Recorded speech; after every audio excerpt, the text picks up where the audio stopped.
Y esto triste es que muestra, vuelvo a decir, es triste porque muestra que Dios tiene la razón y es triste por la humanidad que no quiere inclinarse ante el Señor. Si personas que no conocen al Señor me escucharan, dirían, el típico discurso religioso, ¿no? Ya, sí, su Dios, ya, pero es que cuando uno va a la palabra del Señor encuentra que eso es lo que la palabra de Dios nos revela, ¿no? Imagínense la realidad de la humanidad prediluvio, ¿no? Prediluviana, antes del diluvio, fue, hermano, fue tan terrible que nosotros no logramos imaginar. Ya, yo le aseguro que lo que nosotros hoy día vemos de maldad en la humanidad es la que vemos por encima, pero no sabemos esa maldad en oscuridad, esa maldad debajo de la alfombra, esa maldad detrás de bambalina. Nosotros los hijos de Dios vivimos de día, como dice el apóstol Pablo, y no logramos percibir la maldad que hay detrás. Y esa maldad se está empezando a manifestar visiblemente hoy en día. ¿A través de qué? A través de generaciones eh, que hacen cosas atroces. ¿Sí? Y por un lado es verdad, este joven es producto, y vuelvo al caso particular de mi hermana, es producto de, de la malformación del medio donde nuestros jóvenes se están criando, ¿sí? Sin una influencia buena de madre, sin una buena influencia de padre, sin una buena influencia familiar, sino con influencias y con perspectivas de vida ajenas a Dios, ¿sí? De los amigos, de los delincuentes, ya de una música que hoy día llena sus corazones, donde todo es o lascivia, ¿sí? O asesinato o violencia. Entonces, pero también es lo que teníamos que entender que de una u otra manera, también el ser humano no puede echarle toda la culpa al medio, porque si no tendríamos a un ser humano inocente.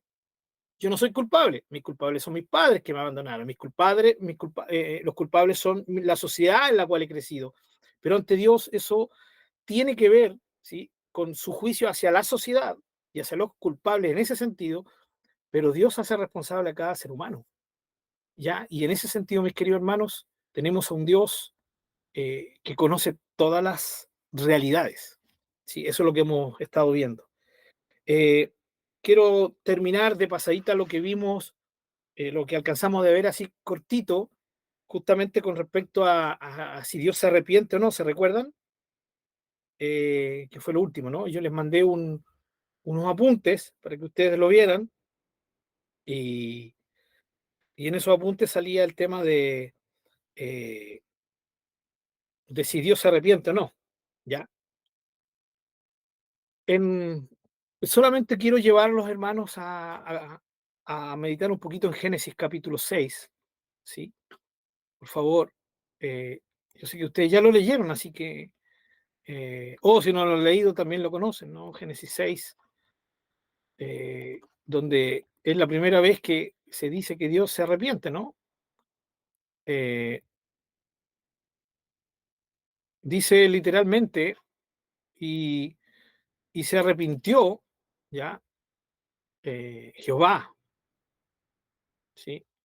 Está clarito ahí, ¿no? En el sentido de que la expresión no tiene mayor duda, la palabra está clarita. Se arrepintió Jehová de haber hecho hombre en la tierra, ¿ya?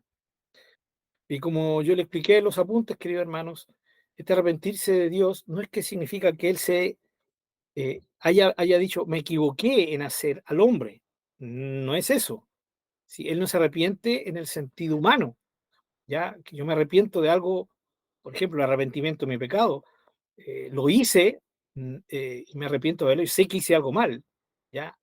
En ese sentido, no es el arrepentimiento de Dios aquí, ¿sí? Y el contexto, que es muy importante en el Antiguo Testamento, el contexto, ¿sí? Se ve clarito en la frase que sigue, y le dolió en su corazón, ¿sí? Eh, Esta frase, estas dos frases juntas muestran un sentimiento muy profundo, muy profundo, ¿ya? Eh, Muestra que el corazón de Dios, recuerden que el corazón en el contexto bíblico es en el ser humano, en la parte más profunda, ¿sí? De nuestro ser, donde se albergan ahí los pensamientos, donde nacen los pensamientos, las emociones, los sentimientos. El corazón es la parte más profunda del ser humano, ¿ya? Entonces, cuando Dios dice que le duele en su corazón, ¿sí? Está hablando que en lo más profundo de su ser le dolió. Esto es una frase tremenda, es una frase muy, muy profunda de demostración de lo que la maldad del hombre produjo en Dios, ¿ya?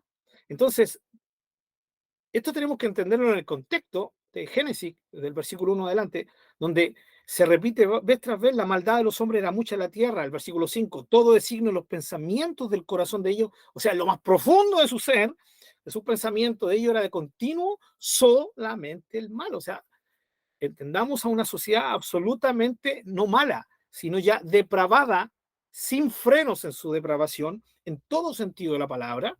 Y esto es lo que produce este dolor y esta actitud, ¿sí? Que Dios decide usar, ¿cierto? Para que entendamos, Él decide usar un lenguaje humano y decir: me arrepiento de haber hecho al hombre. O sea, eh, al punto que ha llegado esta humanidad, me duele tanto, afecta tanto mi ser, mi corazón, que no me queda otra que destruirlos, ¿ya? Entonces el juicio de Dios no es un juicio rápido, ¿ya? No es un juicio rápido el de Dios. No es que Dios, un poco de maldad, y se lanzó sobre la humanidad. No, los soportó mucho, ¿ya? Desde mucho tiempo que ya su corazón venía siendo atacado, golpeado por la maldad del hombre. Pero llegó un momento, ¿ya?, en que ese dolor ya no fue soportable, por así decirlo, usando el lenguaje humano, y él entiende que ya no hay vuelta atrás, que el ser humano ya no iba a volver atrás, ¿ya? Y que el ser humano, todo lo contrario, iba a seguir en su maldad e iba a pervertir toda nueva generación que naciera. Aquí ya tenemos toda la nueva generación de niños, ya estaban siendo guiados. Dios sabía que en su niñez, eh, adolescencia, en su juventud, no iban a cambiar de rumbo, ya no iba a haber vuelta para ellos. Así es el tipo de maldad, ¿no? Y este tipo de maldad se produce cuando un niño nace y crece, primero que nada, en una familia, ¿sí?, que no honra a Dios, que todo lo contrario, desprecia a Dios. Por lo tanto, le va a enseñar cosas atroces, ¿no?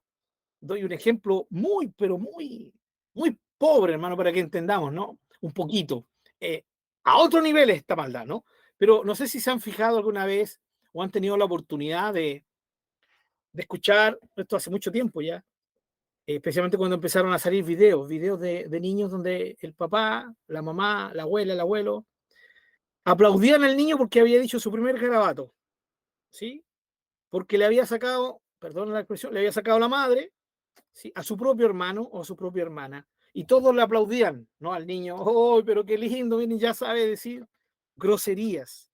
No sé si han vivido algo así, yo lo he experimentado, he sido testigo de eso, ¿no? Eh, Tristemente, eso, a ese nivel, pero ustedes tienen que verlo al nivel ya más desbordado de todo, ¿ya? O sea, el núcleo donde ya no existe familia, donde los niños van a crecer, sencillamente a su corta edad ya van a estar manifestando todo tipo de pecado. Ese era el tipo de sociedad que había antes del diluvio. Y por eso Dios se arrepiente en el sentido humano de la palabra, ¿ya? Y también, para que entendamos, se arrepiente porque le duele en su corazón todo esto. Entonces vemos a un Dios con una sensibilidad muy profunda en este sentido. Pero notemos bien, como lo vamos a ver en el estudio de hoy, la paciencia que Dios tuvo con esta humanidad antes del diluvio, ¿ya? Y de esto es lo que vamos a tratar hoy, mis queridos hermanos, eh, la paciencia de Dios. Bueno, vieron, me imagino que ustedes vieron, a ver, tengo la duda, hermano, mándela, ahora me salta la duda. Mande los apuntos de la misericordia, o sea, perdón, de la fidelidad de Dios, ¿no? Saben que ahora me saltó la duda, capaz que ni lo haya mandado, ¿no? Como locos, No, buscándolo de la como locos, fidelidad no. decía, ¿para dónde? ¿Dónde? ¿En serio?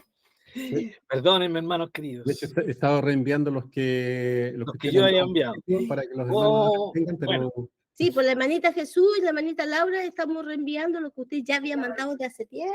dice conocerle a Dios, el aborrece o no al pecador. si se arrepiente Dios, Sí, todo eso por la se lo hermana, mandamos, por la pero hermana que se han ido agregando. el otro no. Oye, hermano, entonces me van a tener que perdonar. Yo estaba pero convencidísimo, ya me estaba yendo al cielo, ¿ya? Ah, lo que yo les mandé fue solo el tema de los pactos. Eso le iba a decir, era de los pactos que mandó.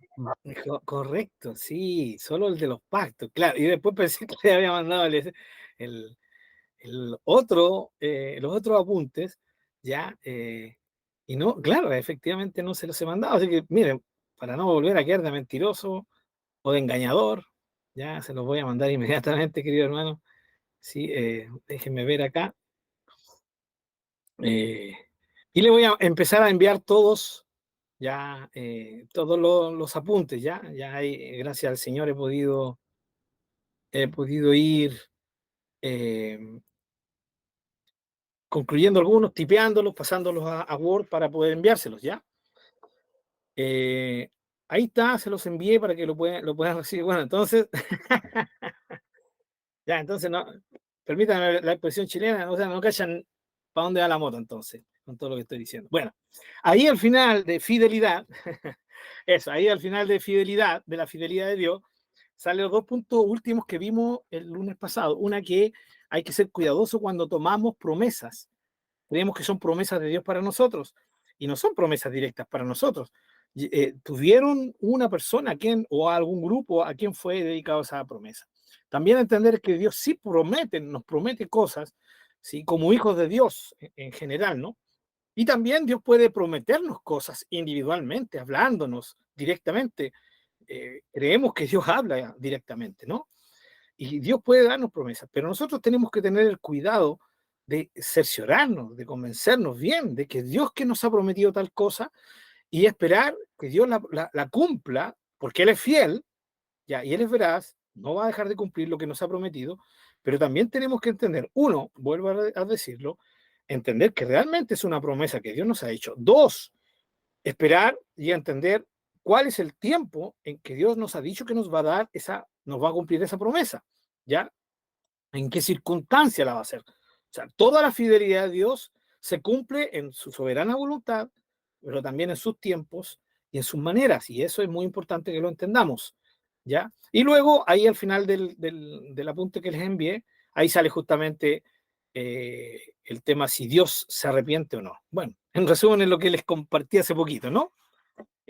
Solo Génesis 6:6 es la excepción. Todos los otros versículos en que habla de que Dios se arrepiente, están todos en el contexto, ¿no? De que Dios ha decidido hacer algo, pero Él también, ¿sí?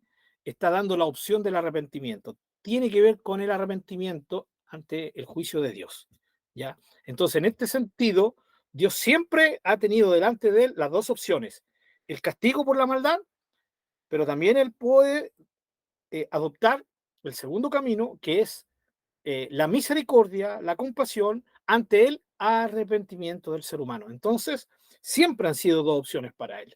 Entonces, en ese sentido, el cambio de opinión de Dios no es porque él se haya equivocado, sino sencillamente porque él está optando por uno de los dos caminos que siempre han estado delante de él. Una, justicia; otra, misericordia, ¿no? Lo vimos en el caso de la misericordia, lo vimos en el caso de la bondad, lo vimos en el caso del amor. Ahí están. Mientras el hombre no se arrepienta, hay una sola opción, y Dios ha dicho juicio.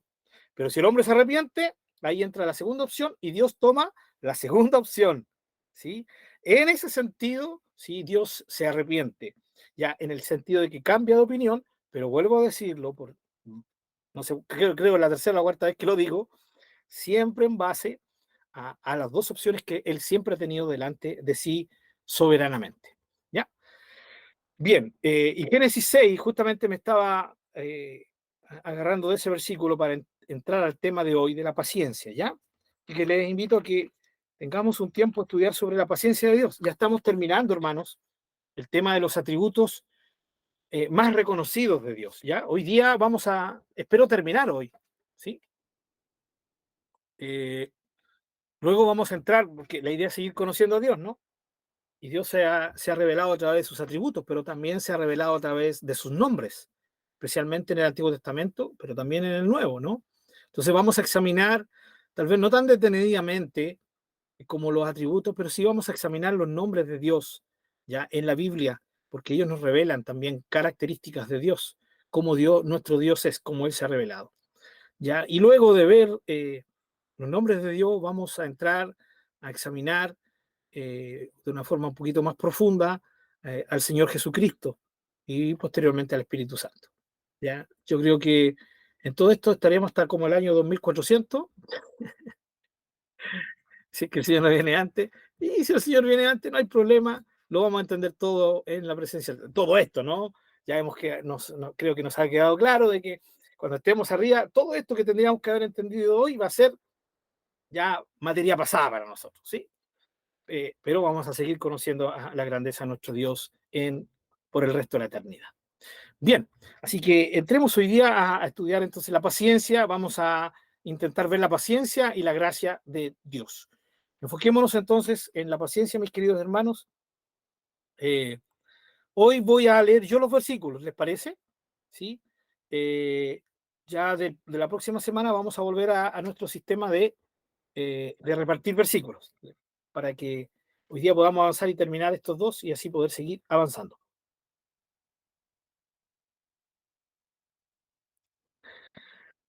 Wow, la paciencia de un Dios que es justo y que es santo. ¿Sí? Espero que se recuerden cuando vimos la santidad de Dios. Dios es un ser apartado, en ese apartamiento de todas sus criaturas, de toda su creación.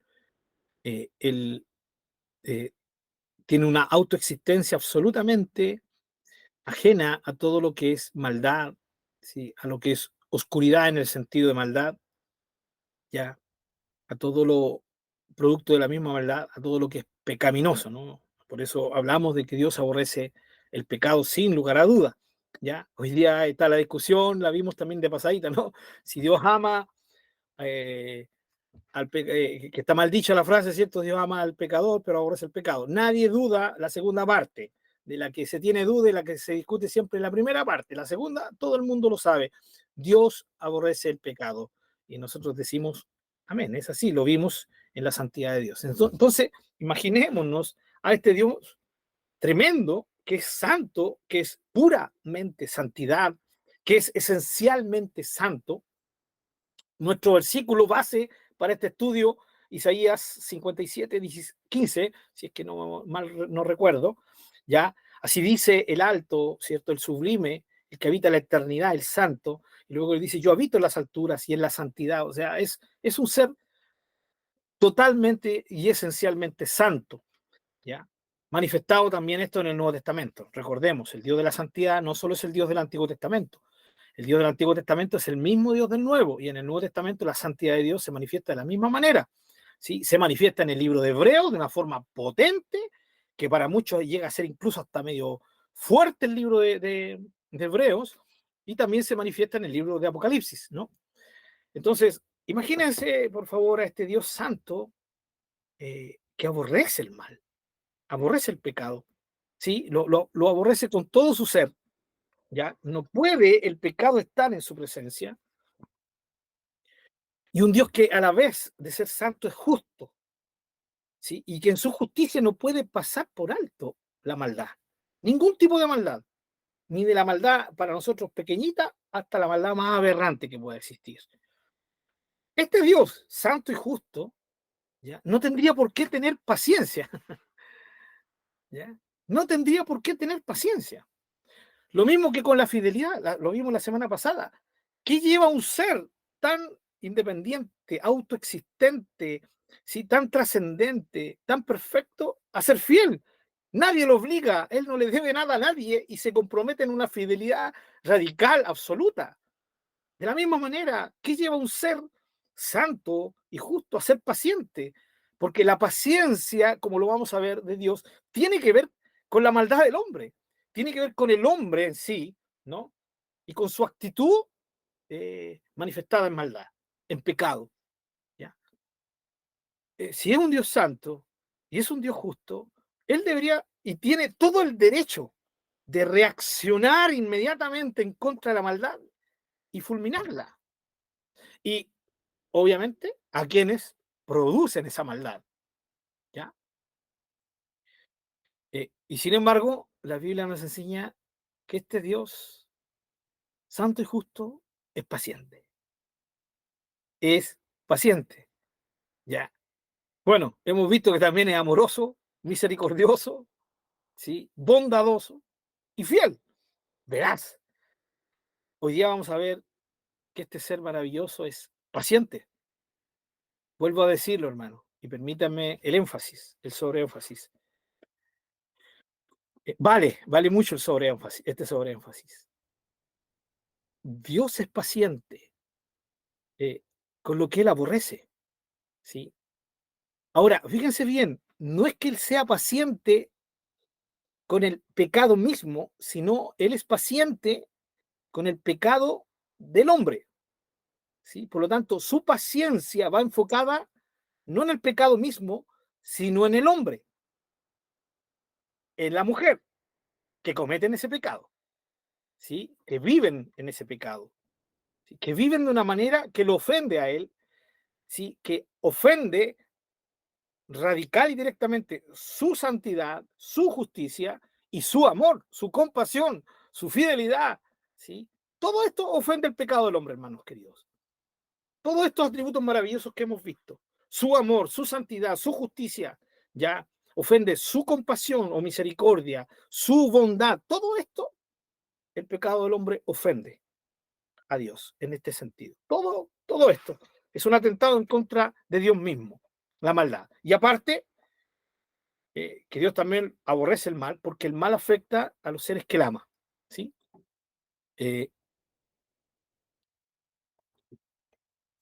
Teniendo esta base, entremos a primero que nada, ¿qué es lo que es la paciencia? ¿No?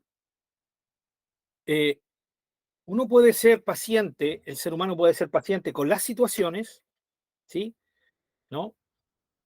Eh, Paciencia con cualquier situación que está ocurriendo, una situación conflictiva, ¿no? De denuncia, y uno tiene que ser paciente con eso, ¿no? Pero también el ser humano es paciente con otros seres humanos, ¿sí? En el caso de Dios, Dios no es paciente con las situaciones, porque Él domina todas las situaciones, ¿sí? Cuando se nos habla de Dios, siempre el enfoque de la paciencia de Dios es con personas, es con seres humanos, ¿ya? La paciencia en la escritura y también en nuestro idioma va por el lado de lo que, a ver, el significado sería aguantar, ¿sí? Tolerar, soportar, incluso pasar por alto, ¿ya? A todo esto se refiere la paciencia, en este caso la paciencia de Dios. O sea, Dios es un ser que aguanta, que tolera, que soporta, que pasa por alto. Aunque podría no hacerlo. Esto es muy importante que lo entendamos. Él aguanta, tolera, soporta y pasa por alto. Él es paciente, aunque podría no serlo. Podría no aguantar perfectamente. Él podría no aguantar, ni tolerar, ni soportar, ni pasar por alto la maldad de nadie. Punto. Sin embargo, él lo hace. ¿Ya? Y él decide hacerlo soberanamente. Aquí entramos de nuevo a la soberanía de Dios. ¿Por qué? ¿Qué motiva a Dios a aguantar, a tolerar, a soportar, a pasar por alto? En este caso, la maldad del ser humano. ¿Por qué? ¿Ya? ¿Cuál es su base? Su base no es que el hombre lo merezca, todo lo contrario. El hombre merece absolutamente lo contrario. Sin embargo, Dios hace todo esto, aguanta, tolera, soporta, pasa por alto, ¿ya? Porque Él decide hacerlo por su voluntad, no por méritos del ser humano, no porque el humano lo merezca, ¿sí? O tenga alguna cualidad que lo haga digno de esta paciencia de Dios. No, no, no.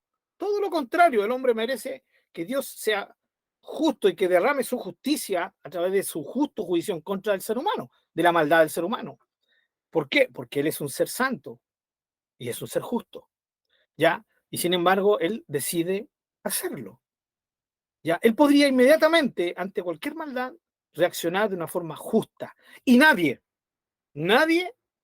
¿sí?, podría criticarlo por eso. Bueno, obviamente el ser humano que no conoce a Dios lo criticó igual, que no dijo que era un Dios de amor, que un Dios de... ¿Y dónde está el Dios de amor, el Dios de la misericordia? Bueno, eso ya lo tratamos, ¿no? Nosotros aquí yo estoy hablando con hijos de Dios, que entendemos que nuestro punto de vista no tiene que ser el humano, tiene que ser el punto de vista de Dios, el cómo Dios ve las cosas. Y nosotros tenemos que ser capaces de entender de que efectivamente Él tiene todo el derecho, ¿sí?, de ajusticiar la maldad, ¿ya? Y vemos aquí, hermanos, cómo Dios soberanamente decide ser paciente. Vamos al Antiguo Testamento. Este versículo ya me imagino que de una u otra manera, si ya no lo aprendimos de memoria, completo porque es largo, pero sí se nos va a venir a la mente inmediatamente. Ya, Éxodo 34:6, ¿sí? Éxodo 34:6. ¿Se recuerdan, no? Aquí nos basamos para este versículo en varios atributos. ¿Por qué? Porque aquí en este versículo, en estos dos versículos, hermanos, está, recuerden, la autorrevelación de Dios. Dios es el que está aquí proclamando su misma persona, ¿ya? Donde él se está autoproclamando. Y pasando Jehová por delante de él, por delante de Moisés, proclamó. ¿Quién proclamó? Dios, ¿sí? Dios mismo. Jehová, Jehová, Yahweh, Yahweh, o yo soy, ¿sí? Fuerte, misericordioso y piadoso. Y aquí viene, hermanos, tardo para la ira y grande misericordia y verdad. Esa frase, tardo para la ira, es la frase que define la paciencia de Dios en el Antiguo Testamento, ¿ya? Por excelencia, esa es la frase que define su paciencia. Esta expresión, ¿sí?, que muestra su primera reacción, y si se dan cuenta, la primera reacción que dice que Dios va a tener no va a ser ira. ¿Cuál va a ser? Va a ser tardo para la ira, va a ser tardar la ira. Y recuerden que ira ya la entendimos en el contexto, ¿sí?, de los atributos de Dios. La ira no es nada más que la justicia de Dios manifestada en juicio justo, ¿ya? Entonces, la primera reacción de Dios nunca va a ser ira. Todo lo contrario, va a ser aplazar su ira. Él es tardo para la ira, ¿sí? Tardo para la ira, ¿sí? Pero que a la vez, esto de que dice tardo para la ira, nos muestra también que no porque él postergue su ira, significa que va a anular su ira, o sea, su justo juicio. Solo la paciencia de Dios posterga su santo y justo juicio, ¿sí? No es su primera reacción, pero tardo para la ira significa que si se sigue, ¿sí?, en una actitud en que uno se hace merecedor de la ira de Dios, esa ira se va a manifestar. ¿Entiende la idea? Esta frase nos muestra las dos ideas, que su primera reacción nunca va a ser juicio inmediatamente, no, va a ser paciencia. Pero esta frase también nos muestra de que la ira, ¿sí?, aunque sea aplazada, va a venir sí o sí si no hay arrepentimiento, obviamente, como lo dice el versículo siguiente, ¿ya? Por ejemplo, el versículo 7, ya que estamos ahí, ¿no? Leímos el versículo que a todos les gusta.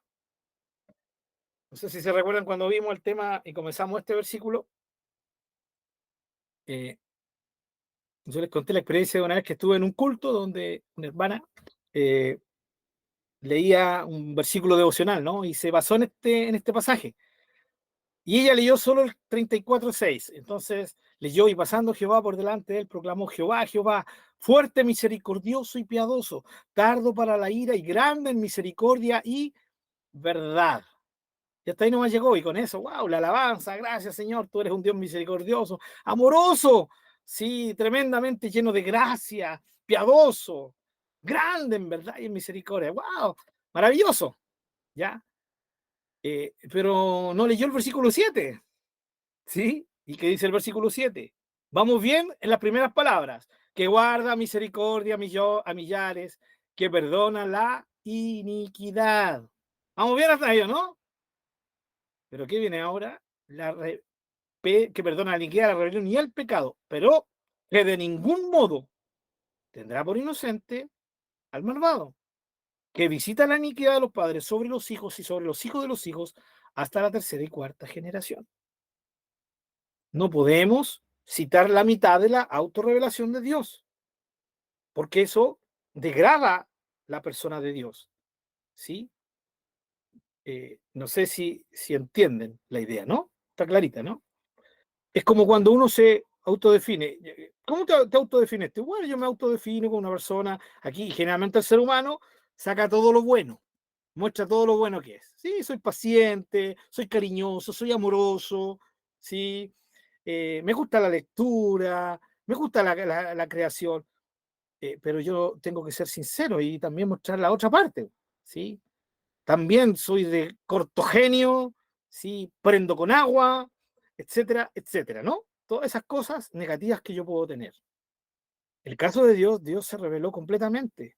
Y él dijo, por un lado, misericordioso, tardo para la ira, paciente, ya fuerte, piadoso, pero también que guarda misericordia, que perdona la iniquidad, pero que no tendrá por inocente al malvado.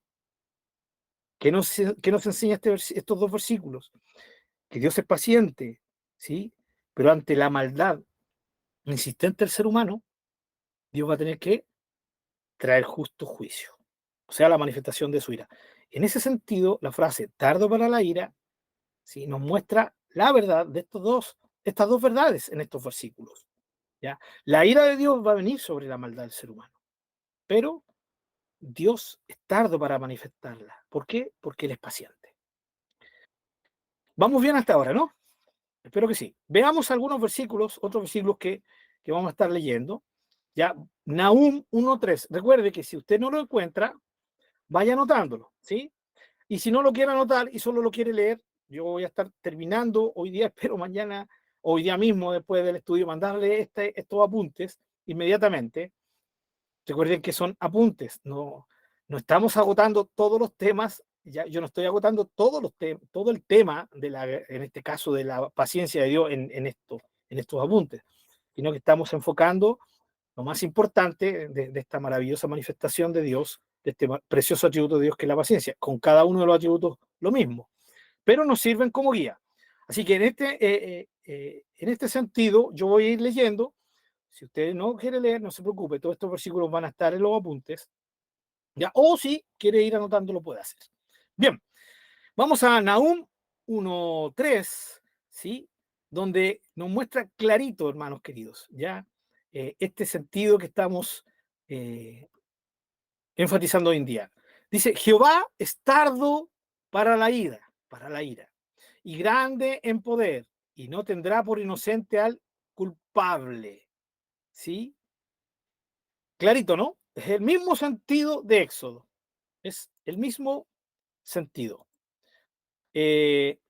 Luego está Números 14:18, que es el versículo donde Moisés repite lo que Dios dijo de sí mismo en Éxodo 34:6. Luego, Nehemías 9:17, que también lo hemos leído, cuando vimos la misericordia de Dios, yo les dije, lean Nehemías 9, donde Esdras hace en su oración un precioso resumen de la historia de Israel, de con tanta rebelión, ¿sí? Y cómo Dios los castigaba, pero luego tenía misericordia de ellos. Y ahí Esdras también cita la misma frase, ya grande, ¿cierto? En misericordia, ¿sí? Tardo para la ira, ¿sí? Pero la idea también es entender de que en el contexto está también el castigo y el justo juicio de Dios. Luego tenemos el Salmo 145:8, ya que ese lo voy a leer. Salmo 145:8.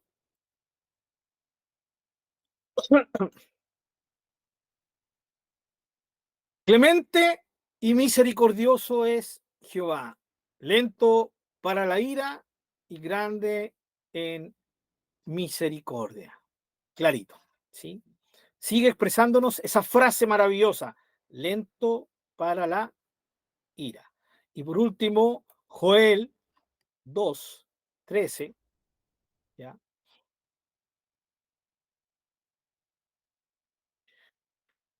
Rasguen su corazón y no sus vestidos. Conviértanse a Jehová, nuestro Dios, porque misericordioso es y clemente, tardo para la ira y grande en misericordia. Y aquí está esta frase tan maravillosa que añade Joel, inspirado por el Espíritu Santo, que se duele del castigo. ¿Quién dijo que el Dios del Antiguo Testamento era un Dios airado, que lo único que le gustaba era castigar? No entiendo.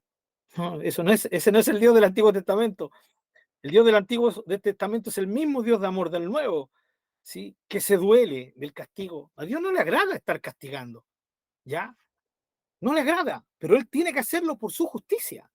No puede dejar que el pecado siga expandiéndose, para nada. No lo va a hacer.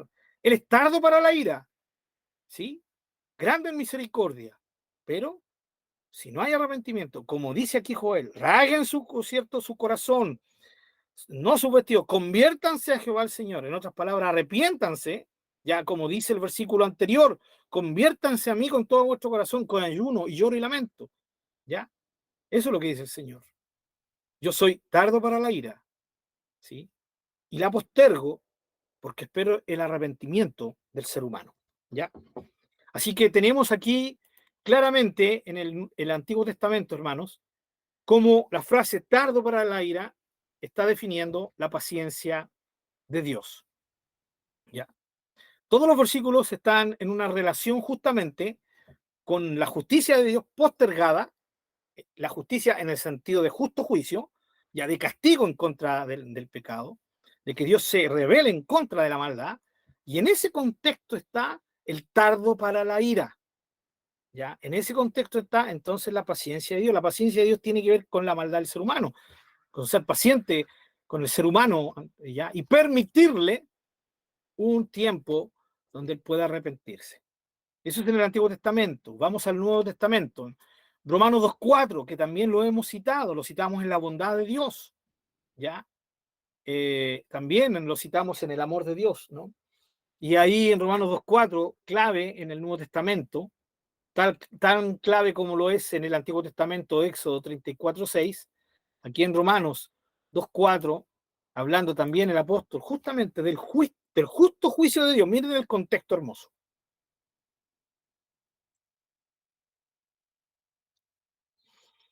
Perdón, hermano, hoy día comí algo salado, entonces estoy con la sed atroz, así que por eso me van a ver tomando agua cada rato, perdonen. Romanos 2:4, o menosprecien las riquezas, ¿sí? De su benignidad, eso lo vimos en la bondad de Dios, ¿no?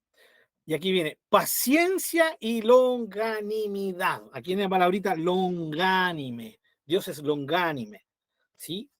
Que algunos como yo lo relacionamos, no sé, porque la otra vez escuché a otra persona, así que no soy el único que lo relaciono con longaniza cuando lo escuché por primera vez, ¿no? Y que es una palabra española, ¿no? Que justamente tiene que ver con clemencia, con tolerancia, paciencia, ¿no? Hacia otras personas. Y la palabra paciencia aquí significa literalmente aguantar, aguante. O sea, aquí Pablo está hablando de las riquezas de su bondad, que es lo mismo que su bondad, que su benignidad, ¿no? El aguante de Dios y su paciencia o su longanimidad, su paciencia, su soportar, ¿ya? Ignorando que su benignidad te guía al arrepentimiento. Claramente, la longanimidad, el aguante de Dios, ¿sí? Están en el contexto de aplazar la manifestación del justo juicio de Dios para que se arrepientan las personas. Y eso queda clarito en el versículo siguiente, ¿ya? Perdón, en el versículo anterior. ¿Piensas esto, hombre, que tú que juzgas a los que tal hacen y haces lo mismo que tú, escaparás del juicio de Dios? ¿Sí? Y en el versículo 5, pero por tu dureza y por tu corazón no arrepentido, ahí está, arrepentido, atesoras para ti mismo ira para el día de la ira y de la revelación, y aquí viene la clave, justo juicio de Dios. todo juicio de Dios es justo, hermanos. Aunque para nosotros no lo parezca, pero porque somos seres humanos, limitados en capacidad de entender tantas cosas. Dios no. Dios es un ser, al ser omnisciente, ¿sí? Sabe cada situación, ¿no? Por lo tanto, Él jamás va a juzgar, ¿ya? Parcialmente. Siempre su juicio va a ser justo. Es el justo juicio de Dios. Y en el contexto de este juicio de Dios está este versículo maravilloso donde Pablo exalta la paciencia, el aguante de Dios y su longanimidad, que también significa paciencia. Entonces hay una idea reforzada en el tema de la paciencia de Dios. ¿Ya? Ahora, en el Nuevo Testamento, así como en el Antiguo Testamento, lo que define perfectamente la paciencia de Dios es la frase tardo para la ira. En el Nuevo Testamento hay una palabrita, ¿sí? Que se ocupa en su mayoría para definir la paciencia de Dios. ¿Ya? Y esta es la palabra macrotumia. Algunos de ustedes, por estudios que tuvimos en Iquique, la conocen o la han escuchado. ¿Ya? Macrotumia es una palabra griega. ¿Ya? Significa largura de ánimo o largura de espíritu. O sea, alguien que tiene un temperamento amplio. No es de los que explotan temperalmente, ¿cierto? En cuanto al temperamento, así rápido, sino que tienen un temperamento apacible que permite, ¿sí?, aguantar. ¿Ya? Esa es la idea de la palabra macrotumia. Y es una palabra que se ocupa en las demandas que Dios hace a sus hijos, que tenemos que ser pacientes con otros en este sentido. ¿Ya? Es una palabra, en el caso, ¿cierto?, de un ser humano, es que yo tengo la posibilidad, por ejemplo, de vengarme o hacer justicia al otro por lo que me hizo, pero yo no lo hago, no actúo, ya perdono, ¿sí? Dejo pasar la ofensa, macrotumia, ¿sí? Tener paciencia, ¿ya? Se relaciona esta palabrita macrotumia en el Nuevo Testamento con clemencia, con compasión. Y al igual que la frase del Antiguo Testamento, lento para la ira, se relaciona con soportar, ¿sí? Como postergación, el caso de Dios, que Dios soporta, como postergación de su justicia manifestada en juicio, ¿sí?, ante la posibilidad del arrepentimiento. ¿Ya? Romanos 2:4 vimos las riquezas de su benignidad, de su aguante y de su paciencia o longanimidad, y luego en el versículo 5 vimos que se habla del justo juicio de Dios. Por lo tanto, también está relacionada la paciencia con el justo juicio de Dios. Pero aparte de ese versículo, también lo tenemos en otros versículos. Vamos a ir a primera de Pedro, capítulo 3, versículo 20.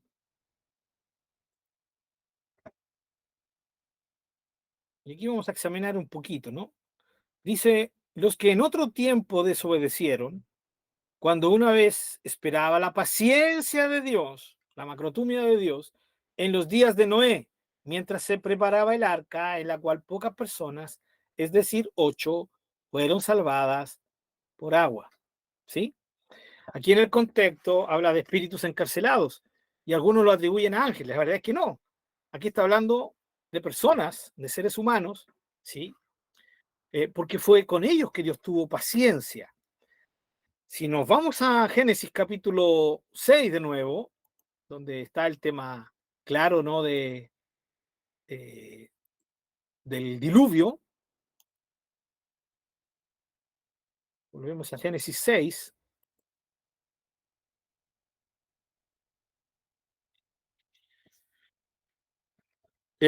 versículo 3 dice, y dijo Jehová, no contenderá mi espíritu con el hombre para siempre, porque ciertamente él es carne, más serán sus días 120 años. ¿Ya? La verdad es que algunos creen que aquí se está refiriendo que Dios acortaría el tiempo de vida del ser humano, que ya no, porque recuerden que hasta este momento, hasta Noé, las personas vivían sobre 900 años, sobre 700, 800 años, ¿no? Ya, pero aquí, lo más contextual y la idea, ¿sí?, comparada con lo que acabamos de leer en Primera de Pedro, que los 120 años era el plazo que Dios estaba exponiéndole a la humanidad prediluviana, o sea, antes del diluvio, para que se arrepintieran, ¿sí? En este sentido, como dice Pedro también, Noé fue un pregonero de justicia, en el sentido de que en todo el tiempo que él estuvo preparando el arca, ya la humanidad, sin lugar a duda, la gente se acercaba y y no tengamos duda de eso, que Pedro daba testimonio del juicio que venía de Dios. Sin embargo, la gente lo más probable es que haya hecho, se haya reído de él, se haya burlado de él, ¿sí? Y hayan seguido con su vida sin arrepentimiento, ¿ya? No sé si les parece conocida esa imagen, ¿no? De pregonar la salvación, y sin embargo escuchar a esa gente a la cual se le pregona la salvación, terminando burlándose, ¿no?, de lo que se les dice. Bueno, eso es exactamente lo que hoy día ocurre con los que somos pregoneros del Evangelio hoy, ¿no? ¿Cuánta gente se burla de nosotros? ¿Sí? Lo encuentran ridículo cuando nosotros hablamos de que necesitan ser salvados, por ejemplo. ¿Ya? ¿Salvado de qué? Dicen. ¿Ya? Yo nunca pedí que me salvaran, yo estoy feliz con mi vida, etcétera, etcétera, etcétera. Bueno, en ese tiempo, 120 años, ya debe significar que fueron 120 años más o menos los que Noé estuvo preparando el arca, y fue un tiempo de oportunidad, ¿sí? Oportunidad para esa gente. Y aquí es en ese contexto que el versículo 20 dice: los que en otro tiempo desobedecieron, cuando una vez esperaba la paciencia de Dios los días de Noé, mientras se preparaba el arca, en la cual pocas personas, es decir, 8, fueron salvadas, ¿sí? Entonces, nos damos cuenta aquí, queridos hermanos, de la tremenda paciencia de Dios. ¡Wow! Pasaban los años, pasaban los años, pasaban los años, y Dios seguía teniendo compasión de ellos, paciencia de ellos, pero ellos no reaccionaron como deberían haber reaccionado, y por eso vino el justo juicio de Dios. Notemos bien, el justo juicio de Dios. Bien, Segunda de Pedro también nos habla de la misma paciencia. Segunda de Pedro 3, ¿ya? Versículo 9, ¿sí?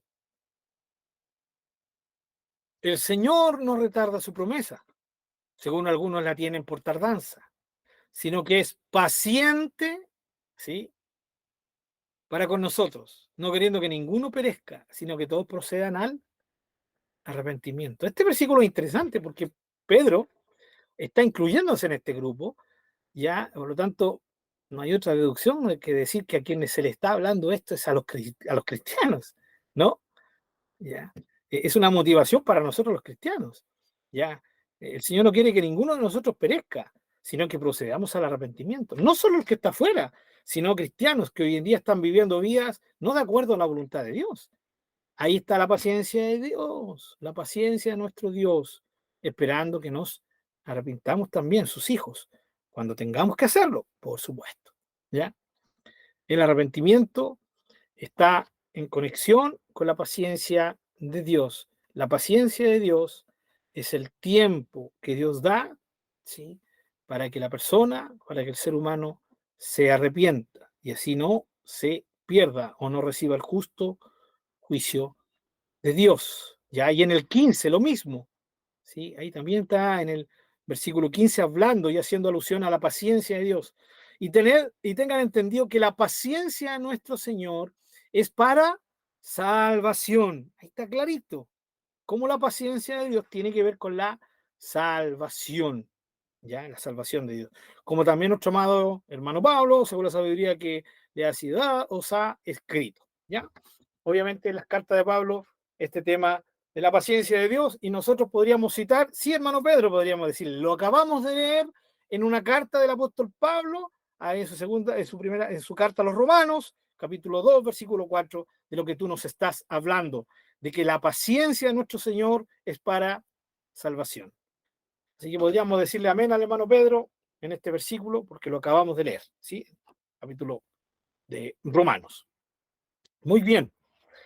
Y así, queridos hermanos, la paciencia de Dios se manifiesta también en el Nuevo Testamento de una forma clara, ¿ya? Y vamos a leer el último en el Nuevo Testamento, después vamos a leer otros, pero bajo otros puntos.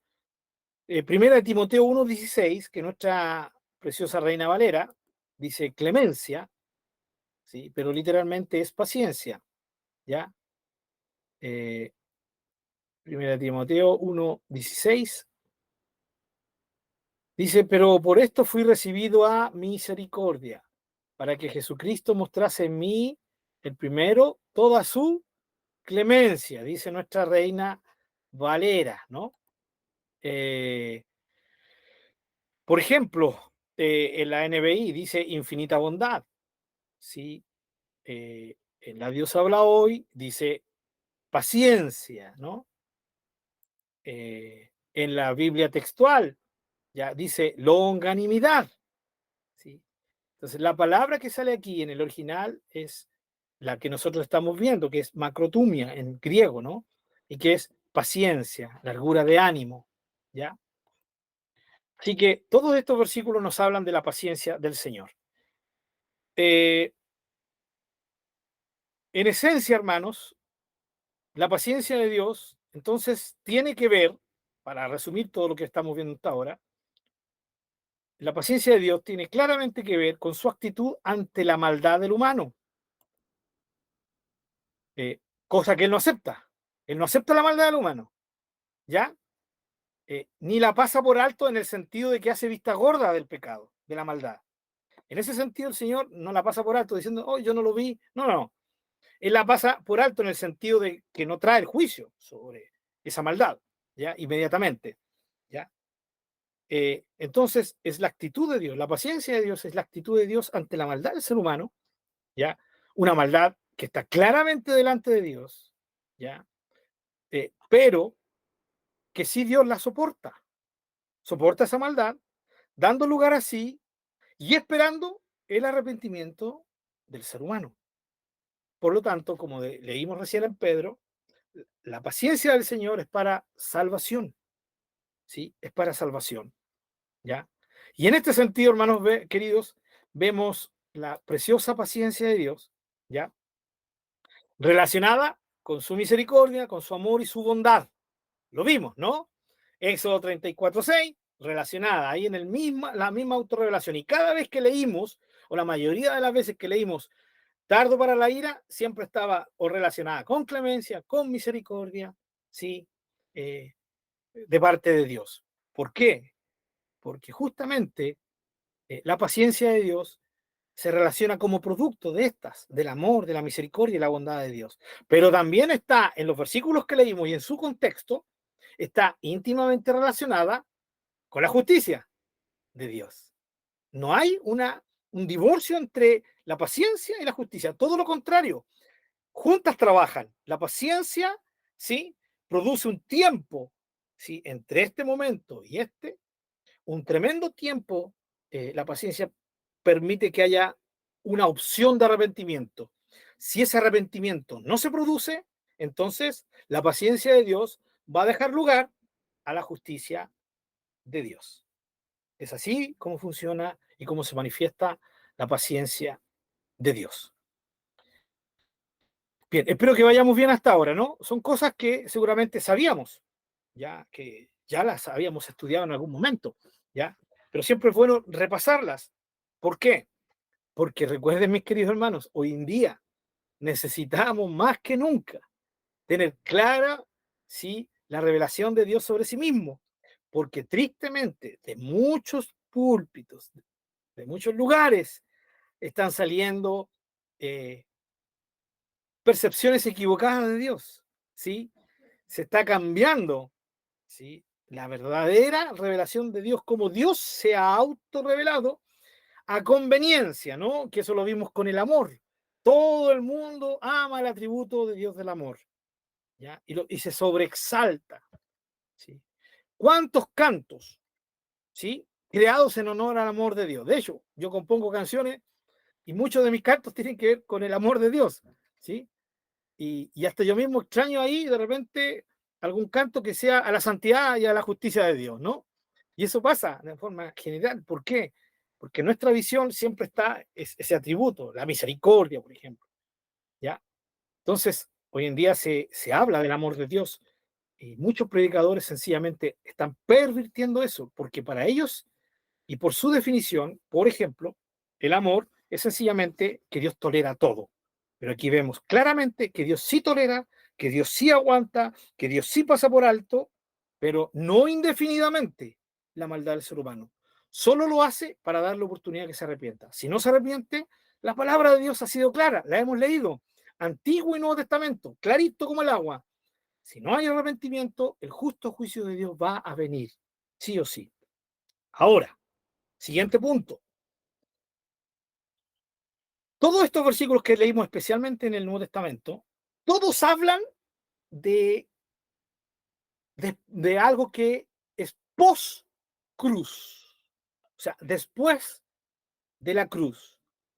Y esto es interesante, porque se supone que la ira de Dios, la justicia de Dios, el juicio de Dios, cayó sobre el Señor Jesucristo por los pecados de todo ser humano. ¿Cierto que es así? Entonces, esto aparentemente significaría que ya no hay más pecados que perdonar. De hecho, muchos creen esto. La muerte de Jesús hizo que hubiera perdón para todos. Y este es un problema de mala interpretación, porque lo que Jesús hizo en la cruz fue efectivamente pagar por todos los pecados de los seres humanos. ¿Sí? En el sentido de que la deuda está saldada, pero el ser humano tiene que recibir al Señor Jesucristo, recibir su regalo, ¿no? Si no lo recibe, lo que está haciendo es rechazar ese don. Por lo tanto, lo que está haciendo es rechazar el perdón que ha sido ganado por Jesús. Y al rechazar el perdón de Dios ganado por la obra de nuestro precioso Señor Jesucristo, lo que está haciendo es permanecer en sus pecados. Por eso Juan capítulo 3, versículo 36 dice que el que no cree, la ira de Dios está sobre él. Lo vimos cuando examinamos la ira de Dios, ¿ya? Pero aquel que cree, ¿sí? Ha pasado de muerte a vida, ¿no? Ya no estamos para la ira, para el día del futuro juicio de la ira de Dios, como dice Pablo en Romanos. Entonces, esta es la idea de la palabra del Señor, ¿ya? ¿En qué sentido? En la cruz se manifestó plenamente, desbordantemente, la misericordia, la bondad, ¿sí? La paciencia de Dios, el amor de Dios ahí en la cruz, ¿sí? Abriendo la oportunidad para que todo ser humano pueda recibir el perdón de sus pecados. Pero la gente al no creer en Jesús, la gente al rechazar a Jesús, ¿sí? En otras palabras, la obra de la salvación, la obra del perdón de los pecados de cada persona, esa persona permanece en sus pecados. Tristemente, va a seguir en rebeldía. Si una persona, mis queridos hermanos, si una persona no se entrega a Jesús, va a seguir en rebeldía, va a seguir haciéndose daño a sí mismo, va a seguir haciéndole daño a otros, el pecado va a ser su forma de vida, ¿o no es así? Por supuesto que es así, porque aún hasta los religiosos que no reciben a Jesús, pero ellos se creen muy buenos, siempre tienen algo oculto, siempre hay algo malo. Y de hecho, hoy día uno ve a gente que aparentemente parece ser muy buena. Oh, si es tan bueno. Si lo único que le falta es recibir a Jesús. Lo único. Y decimos eso a mucha gente. En otras palabras, es como que si esas personas fueran dignas de ir al cielo. Dos problemas con esto. Nosotros no conocemos el fondo de su corazón. No sabemos cómo ellos actúan, solo Dios lo sabe. Y segundo, estamos comparando la bondad del ser humano, ¿sí? Con otro ser humano y no con Dios. No con el Dios que es absolutamente santo y que sabe todo, absolutamente todo, y Él trae un justo juicio incluso sobre esas personas que para nosotros parecen tan buenas, ¿sí? Ojalá nosotros los cristianos fuéramos como Él, porque está bueno, sí. No es cristiano, pero, y decimos, pero así como que si fuera perdón la expresión chilena, hermano, pero como si fuera un pelo en la cola ser cristiano. Pero es que no es así. Esa persona puede ser muy buena. Yo puedo tener el concepto mejor de esa persona. Ya, y puedo incluso hasta creer que esa persona se merece el cielo. Pero ante Dios no se lo merece. Esa persona merece el infierno como cualquier otro pecador. Dios conoce su corazón. ¿O no es así, hermano? Por favor. ¿Cuánta gente no creyó que su curita, ¿sí? Era poco menos que un enviado directo de Dios, un hombre que casi se le veía la aureola, ¿sí? Daban la vida por su curita. ¿No es así, hermanos? Hasta que se descubrió que el viejo era un pederasta, ¿o no? Eso se nos ha olvidado, ¿no? A la sociedad chilena. ¡Uy! Se nos olvidó todo eso. O sea, somos tan fáciles de olvidar las cosas, hermano. Pues ya estamos con todo lo nuevo, ¿no? Se nos olvidó todo el tema del desfalco de fundaciones. Ya nadie habla de fundaciones. Democracia Viva. Todos nos olvidamos de ello. Todos nos olvidamos de la tremenda y asquerosa pedofilia y pederastía de los curas católicos. ¿Ya? Es así como vemos. ¿Sí? ¿Qué cosas habrá tenido oculta nuestro querido y benigno padre Alberto Hurtado? ¿Sí? Yo siempre me pregunto eso. ¿Sí? Nuestra querida Santa Teresa de los Andes, solo Dios conoce, hermanos queridos. Nosotros somos rápidos para juzgar a otro negativamente, pero también muchas veces somos rápidos para juzgar positivamente a otros. Y no entendemos que el Dios paciente, por algo da paciencia, por algo manifiesta su paciencia, porque sabe que todo ser humano tiene algo de lo cual arrepentirse con todo su corazón. ¿O no es así? Pero, aunque sé que no hay ningún católico, me imagino que no hay ningún católico presente esta noche, ¿ya? Pero quiero entrar también al tema de los evangélicos, hermano. No, mi pastor, es que usted no sabe cómo es mi pastor. No, ahí usted, hay tantos pastores, estos pastores que son, no, mi pastorcito, no. Mi pastorcito no es así, usted no sabe cómo es mi pastor. Mi pastor es un hombre de Dios, es un pan de Dios. Yo metería hasta las manos al fuego por mi pastorcito. ¿Han escuchado alguna vez, hermanos? Yo lo he escuchado, ¿ya? Ahí está mi pastorcito querido, ya mi pastora.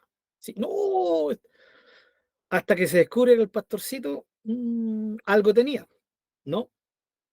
Algo tenía. ¿Cuántas iglesias divididas porque se descubrió que el pastor era un adúltero? ¿O no es así? Y yo no estoy juzgando, porque yo soy ser humano, ¿no?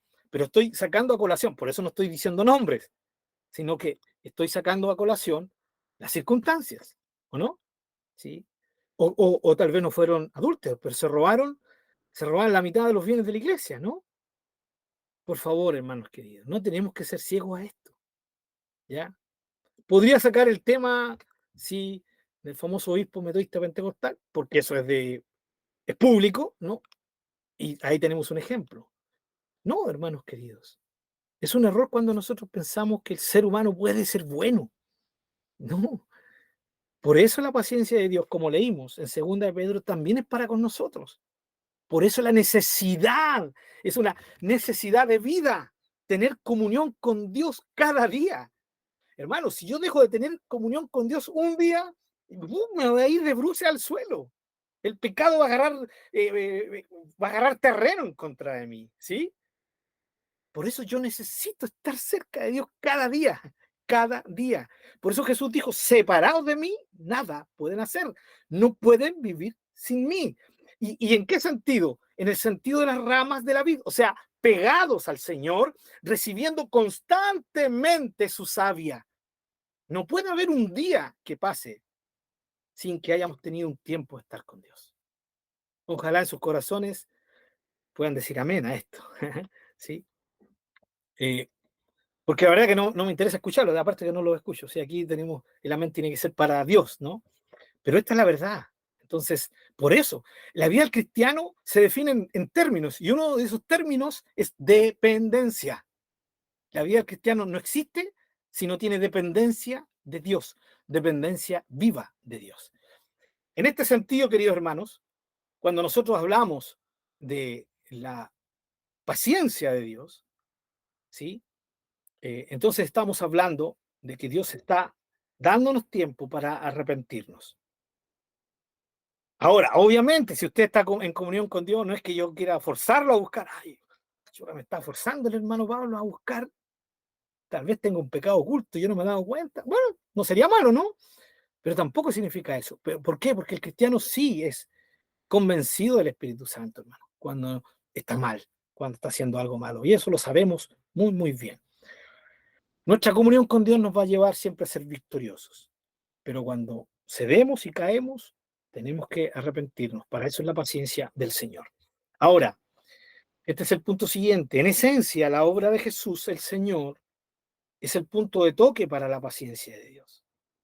Por favor, acompáñenme a Romanos 3, 25 al 26. Todos y cada uno de los atributos tienen su punto máximo de expresión en la obra de nuestro maravilloso Señor Jesucristo. Qué hermoso es saber esto, qué hermoso es poder ver esto, hermanos. ¿Ya?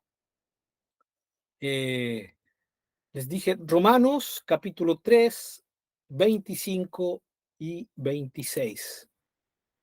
Romanos 25, perdón, Romanos 25, Romanos 3, 25 y 26. Vamos a leer aquí. Obviamente el contexto de todo Romano es la justicia por la fe, por la gracia de Dios. Pero fíjense que aquí es interesante lo que Pablo dice. A quien Dios, hablando de Jesús, ¿sí? Hablando del Señor Jesucristo, leo en la Reina Valera, a quien Dios puso como propiciación, ¿sí? Que es el medio para perdón de los pecados, por medio de la fe en su sangre, en la sangre de Jesús, para manifestar su justicia. Fíjense cómo está la justicia de Dios aquí, a causa de haber pasado por alto en su paciencia los pecados pasados. Qué lindo, todos los pecados. Y esto está de la mano de Hebreos.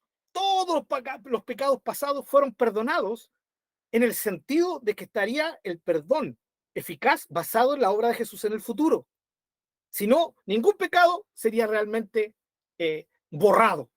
¿Ya? Así que Dios perdonaba al pecador que traía un corderito o que traía palomino o lo que podía traer como ofrenda, ¿sí? Sangrienta, porque la sangre tenía que estar de por medio, ¿no? Porque eso iba a representar al Cordero de Dios, al maravilloso Cordero de Dios que quita el pecado del mundo, ¿no? Entonces, Dios perdonaba esos pecados, pero no basado en la muerte de ese animal, sino basado en la obra que el Señor Jesucristo haría en el futuro para ellos, y que en el caso de nosotros lo hizo en el pasado, ¿sí? Nosotros miramos hacia atrás, hacia el pasado, la muerte de Jesús. Los israelitas miraban hacia el futuro, hacia la muerte de Jesús. El pasado y todo lo que es hoy día y el futuro se enfoca, ¿sí? En este caso, en el punto precioso en que Jesús muere en favor de los pecadores, para que los pecados de los pecadores fueran perdonados y fuéramos libertados también del poder del pecado. Aquí entonces está clarito, para manifestar su justicia. ¿Cómo manifiesta Dios su justicia ahora? La manifiesta en la muerte de Jesús, ¿sí? Habiendo pasado por alto en su paciencia los pecados pasados. Con la mira, y el versículo 26, con la mira de manifestar en este tiempo, en el tiempo de Pablo, está hablando del tiempo de Jesús, en este tiempo su justicia, a fin de que él sea el justo y el que justifica al que es de la fe de Jesús. Ya, la justicia de Dios. Entonces, ¿dónde se manifiesta la justicia de Dios? La justicia de Dios ya se manifestó en la obra de Jesús. La justicia, el justo juicio de Dios por todos los pecados del mundo cayó en la persona de nuestro precioso Señor Jesucristo. Ahí en la cruz, Él experimentó una copa tan amarga, tan amarga, tan amarga. La bebió todita, todita, ¿sí? Pero es tan amarga que nosotros no logramos ni lograríamos captar todo lo que significó para Jesús morir en la cruz. No podríamos entenderlo. Pero saben que esto es algo tan maravilloso, pero a la vez es algo peligroso. Permítanme expresarlo así. ¿Por qué es peligroso? Porque nosotros peligramos al tomar la obra de Jesús y bajarle el perfil, o al no ser capaces de amar la obra de Jesús como deberíamos amarla. De que la obra de Jesús tenga el sentido correcto para nosotros. Les pongo un ejemplo. Cuando voy a la mesa del Señor, cuando voy a la cena del Señor, ¿cómo ceno? ¿Cómo ceno? ¿Cómo me presento ahí? Porque la cena del Señor, o la Santa Cena, como le llaman algunos, ya, la comunión, como le llaman otras iglesias, ¿qué es lo que es? ¿No es el recordatorio de la muerte de Jesús? Espero que estén de acuerdo conmigo. Eso es lo que la Biblia enseña, ¿no? Es el momento, o sea, es verdad la frase que uno dice, es que no solo la Santa Cena yo debería recordar la obra de Jesús todos los días, correcto, y eso es verdad, pero la Santa Cena es especial. ¿Por qué?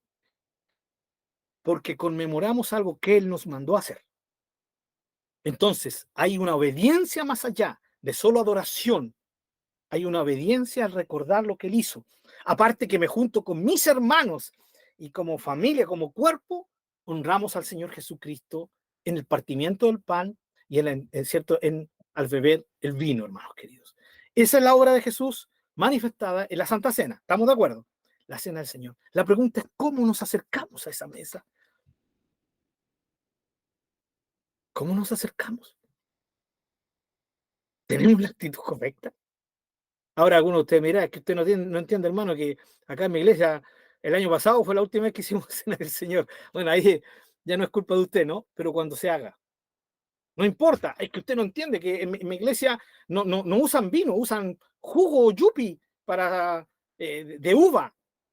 Y no usan pan hecho, sino que usan pan de molde. No importa, no importa.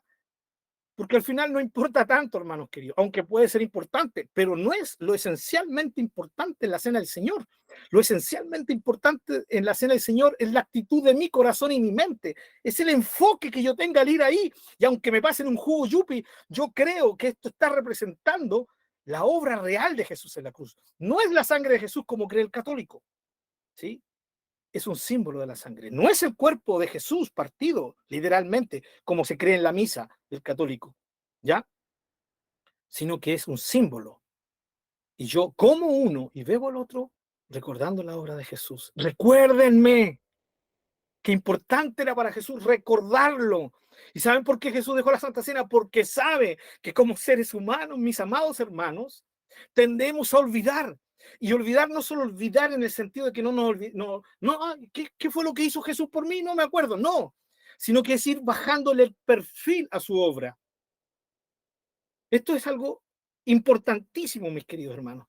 Y la paciencia de Dios tiene como toque la obra de Jesús también, como la tiene el amor de Dios, como la tiene la misericordia, como la tiene la bondad de Dios. La paciencia de Dios es lo mismo. Su punto de toque es la obra de Jesús en la cruz. Y el problema que tenemos con esto es que muchas veces no percibimos, vuelvo a decirlo, no estamos percibiendo la obra de Jesús como deberíamos. Es verdad, hay cosas de la obra de Jesús, de lo que significó a Jesús morir, que no vamos a lograr dominar, ni lo vamos a lograr percibir, pero lo que sí podemos percibir debería llenar la vida de todo creyente. Lo que podemos percibir de la obra de Jesús debería llenar la vida de todo creyente. Debería ser la razón de vivir, la razón de lo que hacemos, la razón de lo que planificamos, la obra de Jesús. Permítanme expresarlo de la manera que lo expresó Pablo. Ya no puedo seguir viviendo a mi manera, ni proyectándome a mí y diciéndole, ya Dios, apóyame en mis proyectos. No. Pablo dijo que nosotros ya no podemos seguir viviendo para nosotros mismos, sino que por el amor de Cristo tenemos que vivir por la obra de Jesús a través de su amor, o su amor manifestado a través de su obra. Tenemos que hoy día vivir para aquel que murió por nosotros.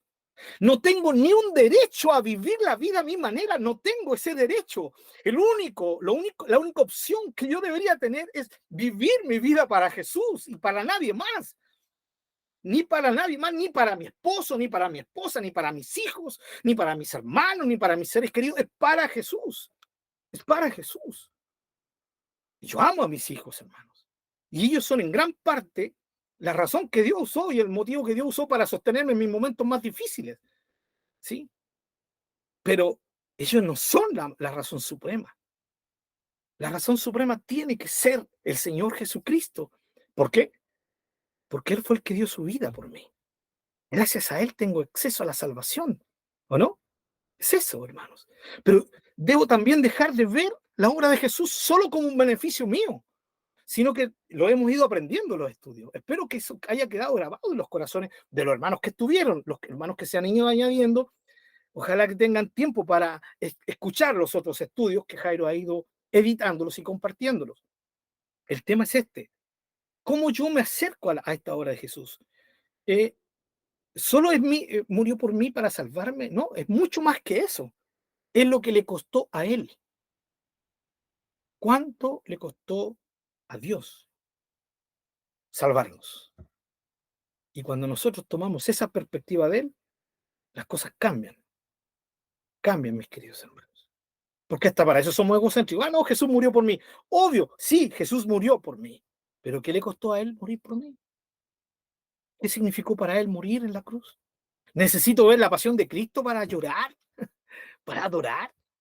¿Necesito que llegue Semana Santa para que me pasen las películas, ¿sí?, de Semana Santa para que yo me sienta enternecido profundamente en mi corazón, quebrantado profundamente en mi corazón por el tremendo amor de Jesús, el tremendo amor de Dios el Padre, el tremendo amor de Dios Espíritu Santo, al enviar a Jesús a morir por mí? No, hermanos, es algo que deberíamos vivir al leer la palabra del Señor y al recordar. Por eso, cuando cenemos, enfoquémonos en Él. No estoy diciendo que lleguemos allá y lloremos a moco tendido. Ya, no, pero que nazca al tomar el vino, al comer el pan, que nazca de lo más profundo, ¿sí?, un clamor de adoración, de gratitud, de devoción a aquel que no merece. ¿Sí? ¿Por qué? Porque es la razón de la vida. Es la razón de la vida. Hoy día el cristianismo tiene a Jesús ahí, pero tiene otras cosas al lado de Jesús. Eso no es verdadero cristianismo. Que Dios nos libre de vivir un pseudo cristianismo. El único cristianismo real es el cristianismo en que el ser humano centra todo lo que es en el Señor Jesucristo. ¿Sí? Vive para Él y deja de pensar en sí mismo y a pensar como Él mismo cree y comienza a vivir para Jesús y a pensar y a ver la vida como Jesús la ve. Y en este sentido, la paciencia de Dios, y les pido perdón que me haya entusiasmado con esto, ya, pero es tan importante recordarlo. Miren, Dios es paciente con el pecador porque su obra es hecha en favor de la salvación del pecador. O sea, Dios decide ser paciente, ya, y en el Antiguo Testamento fue paciente y lo sigue siendo. ¿Por qué? Porque Dios en la obra de Jesús, ¿sí?, cumpliría su justicia. Dios pasa por alto los pecados porque sabe que su justicia sería saciada, sería satisfecha. ¿Y cuándo fue satisfecha? En la obra de Jesús en la cruz. Todos los pecados del ser humano recayeron sobre él, los tuyos, los míos, los de toda la humanidad, del primero que nació Adán hasta el último que nazca. ¿Sí? Sobre Jesús estuvo todo eso. El justo juicio de Dios cayó sobre el Señor. ¿Por qué creen, hermanos, que él citó las palabras proféticas de David? Dios mío, ¿por qué me has desamparado? ¿Sí? Ese es el tema. Y la paciencia de Dios, ¿sí?, sabe que la justicia de Dios, ¿sí?, que su justicia sería cumplida en la cruz. ¿Ya? De tal manera que el pecador, al arrepentirse, ¿sí?, y al creer, tiene la posibilidad de asirse de la justicia del Señor sacrificado. 2 Corintios 5:21 dice claramente, ya, que la justicia de Dios se nos imputa. Nosotros nos asimos de la justicia del Señor. El justo muere por los injustos, para que los injustos puedan asirse de la justicia del justo. ¿Ya? Y sobre él fue derramada toda la justicia divina. Por lo tanto, mis queridos y amados hermanos, la paciencia de Dios se basa en esto, en saber que la justicia de Dios se iba a cumplir en la obra de la cruz. Pero también la paciencia de Dios tiene como punto de toque la obra de Jesús en la cruz, porque esta obra de Jesús garantiza también su justicia futura. Es decir, todos aquellos que rechacen, ¿sí?, todos aquellos que rechacen la obra maravillosa e inefable de Jesús, o sea, como lo dijimos, ¿qué se está haciendo al rechazar la obra de Jesús? Se está rechazando su amor, su paciencia, su compasión, su misericordia, que es lo mismo que compasión, su benignidad, su bondad, ¿sí? Sigue en una obstinación el ser humano, ofendiendo la santidad y la justicia de Dios. Por lo tanto, va a cosechar el fruto de su propia rebelión en contra de Dios. Y eso va a ser en el otro juicio de Dios, ¿sí?, que es el juicio preparado para una humanidad que no quiso, ¿sí?, asirse del perdón que Dios derramó y que permitió y que produjo para ellos a través de la obra de Jesús. Rechazaron esa obra, por lo tanto, siguen en sus pecados, la ira de Dios sigue sobre ellos, pero aún hay paciencia, aún hay paciencia. La paciencia de Dios dura con cada ser humano hasta su muerte. El ser humano muere sin Dios y se va perdido eternamente. Pero si no nos morimos y el Señor viene, ¿sí?, entonces dura hasta su aparición, la paciencia. El tema es que hay paciencia de Dios aún, ¿ya? Estos que rechazaron, ¿sí?, la maravillosa obra, la inefable obra del Señor, su obra de salvación, ¿ya?, y que hoy se extiende en paciencia también, ya se van a exponer al juicio futuro de Dios, el justo juicio de Dios, como lo vimos en Romanos 2, del 5 al 6. Justo juicio de Dios. Así que, mis queridos hermanos, la bondad de Dios también tiene que ver con la obra de la cruz. Dios es paciente. Dijimos al principio, ¿qué lleva a Dios a ser paciente? Un Dios santo y justo. Su paciencia eh, está basada en la obra salvadora, en su propia obra salvadora. Así que, mis queridos y amados hermanos, espero que hayamos entendido esto. Por favor, si tienen preguntas, vamos haciéndolas inmediatamente.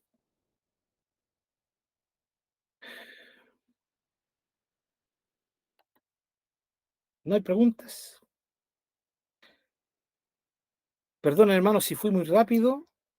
No vi a la hermana Sandra, no me levantó la mano, así que creo que he ido. No sé si se han dado cuenta que hemos recalcado la obra del Señor Jesucristo en casi todos sus atributos, ¿no? Porque esto es lo maravilloso de la Biblia. El fin es llevarnos a esa obra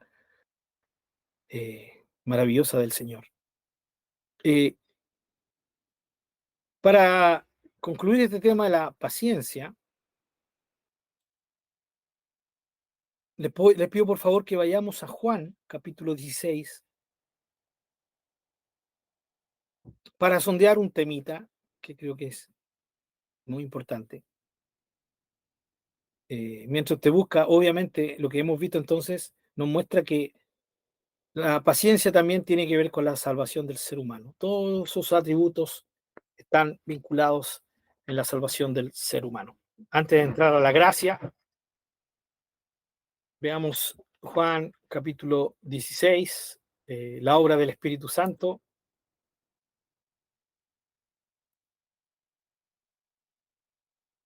El versículo 8, creo que lo tengan. Dice, y cuando Él venga, está hablando Jesús del Consolador, convencerá al mundo de pecado, de justicia y de juicio. Notemos bien el versículo 9. De pecado, por cuanto no creen en mí.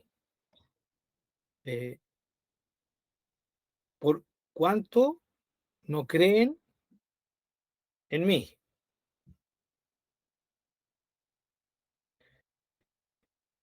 No sé si notan lo importante de este versículo, ¿no?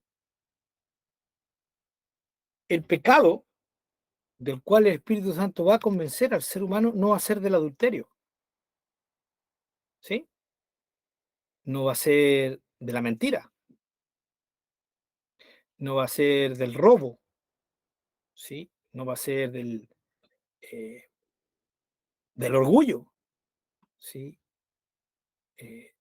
No va a ser un atentado en contra, incluso no va a ser ni lo va a convencer de su idolatría. Y que cuando hay veces que salimos los hermanos a predicar o salíamos afuera en la calle, le dábamos como bombo en fiesta a los pecadores, ¿no? Por su idolatría. Idólatras, ¿sí? Ningún idólatra entrará al reino de los cielos. Su virgen, ya, sus santos. Y les damos como tarro al pecador por eso. Pero el Espíritu Santo, fíjense que no dice aquí Jesús que el Espíritu Santo vendría a convencer al mundo de esos pecados, sino que vendría al mundo a convencer de un pecado preciso. ¿Cuál es ese pecado? De pecado por cuanto no creen en mí. En este versículo y en esta revelación de Jesús a través de Juan nos está mostrando que hoy día todo pecado, los pecados individuales o los pecados en plural, giran en torno al más grave de los pecados, dejando a un lado ese pecado, ¿no?, imperdonable del cual enseñó Jesús, que es la blasfemia contra el Espíritu Santo. Pero eso es un tema aparte. El pecado en general, no hay pecado más grave. En estos momentos, el único pecado, ¿sí?, que hace que una persona se pierda es el pecado de la incredulidad. ¿Y de la incredulidad en quién? En Jesús el Señor. Entonces, cuando Dios juzgue al ser humano hoy en día, después de la muerte de Jesús, todo esto es así. Cuando toda persona llegue arriba al reino de los cielos y tenga que estar, bueno, es el concepto católico, todo cuando estemos delante del Señor, cuando esté el juicio final, cuando cada vida sea juzgada, el pecado por el cual va a ser llamado y va a ser juzgado todo ser humano, ¿sí? Aunque claramente la Biblia dice en Apocalipsis que van a ser abiertos los libros y todas las obras van a estar ahí, pero fíjense que cada una de esas obras son sencillamente producto de este pecado, de no creer en Jesús. ¿Por qué? Porque al no creer en Jesús, la persona sigue en sus pecados, ¿sí o no? Todos, adulterio, eh, inmundicia en todo sentido, robo, lo que se nos venga a la mente, hermano, que mentiras gigantes, ¿ya? De los pecados más socialmente aborrecibles hasta los pecados más ocultos, ¿sí? Y más mentales, todos provienen de eso. Todo pecado hoy en día del ser humano proviene de su incredulidad de no recibir a Jesucristo, porque cuando se cree en Jesús y se recibe al Señor Jesucristo por creer en Él, Jesucristo viene, ¿sí? Y con Él viene, perdón de pecados, ¡pum!, son borrados nuestros pecados, ¿no? Segundo, somos libertados del poder del pecado, que pecado en singular es diferente a pecados en plural. El pecado en singular se refiere al poder maligno, ¿sí? A ese poder maligno que lleva al ser humano, que domina al ser humano, ¿sí? Y que lo lleva a hacer todo este tipo de pecados. Por eso el Espíritu Santo vendría a convencer al mundo de este pecado, del pecado más grave de todos, porque es el que produce hoy todo el resto. Entonces, cuando Jesús viene por yo creer en Él, soy perdonado de mis pecados, ¿cierto? Soy adoptado como su hijo. Viene el Espíritu Santo y me da una nueva creación donde la naturaleza divina por medio del Espíritu Santo viene a mi vida y esto me capacita para comenzar a vivir una vida agradable a Dios. ¿Qué implica esto? Todo las que fueron mis malas costumbres van quedando en el pasado. Voy viviendo una vida diferente a como la vivía antes, ¿o no? El que mentía ya no miente, ¿sí? El que adulteraba ya no adultera. El que robaba ya no robe, ¿sí? Ahora, si lo siguen haciendo algunos, ¿sí?, es por falta de madurez, pero siempre, desde que nacemos en el Señor, cuando volvemos a hacer eso, siempre está la conciencia dominada por el Espíritu Santo llevándonos al arrepentimiento. ¿O no es así, mis queridos hermanos? Sí. Ahora, yo entiendo, el crecimiento y la madurez cristiana va a depender de muchas cosas y yo no me voy a meter en ese tema. Pero creo que todos los que estamos aquí hoy estamos conscientes de la vida que tenemos que vivir para el Señor. Creo que sí, ¿no? Si no, tendríamos que cambiar de tema y empezar a ver las cosas más básicas, ¿no? Pero creo que lo tenemos claro. Entonces, claro, y al no recibir a Jesús, ninguna de estas cosas está. Seguimos viviendo en nuestros pecados, seguimos viviendo egocéntricamente. Por lo tanto, lo que siempre hicimos, no solamente lo vamos a seguir haciendo, sino que vamos a ahondar más en cada uno de esos pecados. Y esos pecados van a ser más extremos, más extremos, más extremos, al punto de que nuestra mente, nuestra conciencia se cauterice y ya después no podamos, o sea, no es que no podamos, sino que no vamos a querer aceptar para nada. Vamos a decidir morir en nuestros pecados, ¿ya? Y obviamente, lo que hemos estado viendo, eso conlleva el justo juicio de Dios sobre esa persona. Espero que lo entendamos, mis queridos hermanos. ¿Sí? Todo Juan nos habla de que para ser salvados tenemos que creer en Jesús. Toda la teología de Pablo, en el gran libro de Romanos, donde hay tanta división, ¿ya? La esencia es creer en Jesús.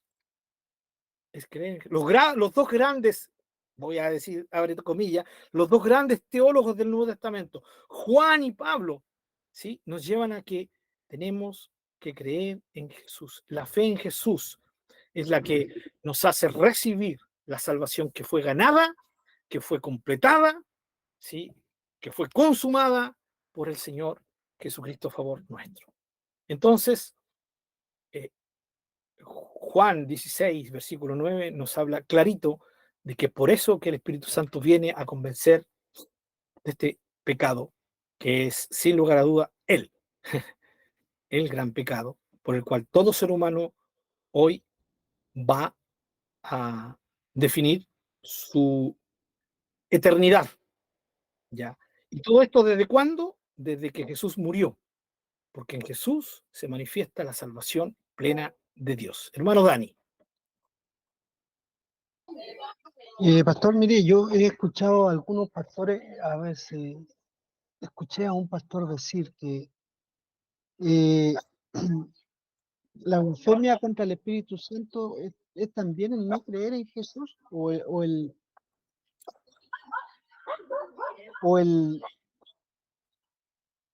que finalmente, o sea, que llegó con su predicación, llegó a decir que el no creer en Jesús o un cristiano era blasfemar contra el Espíritu Santo.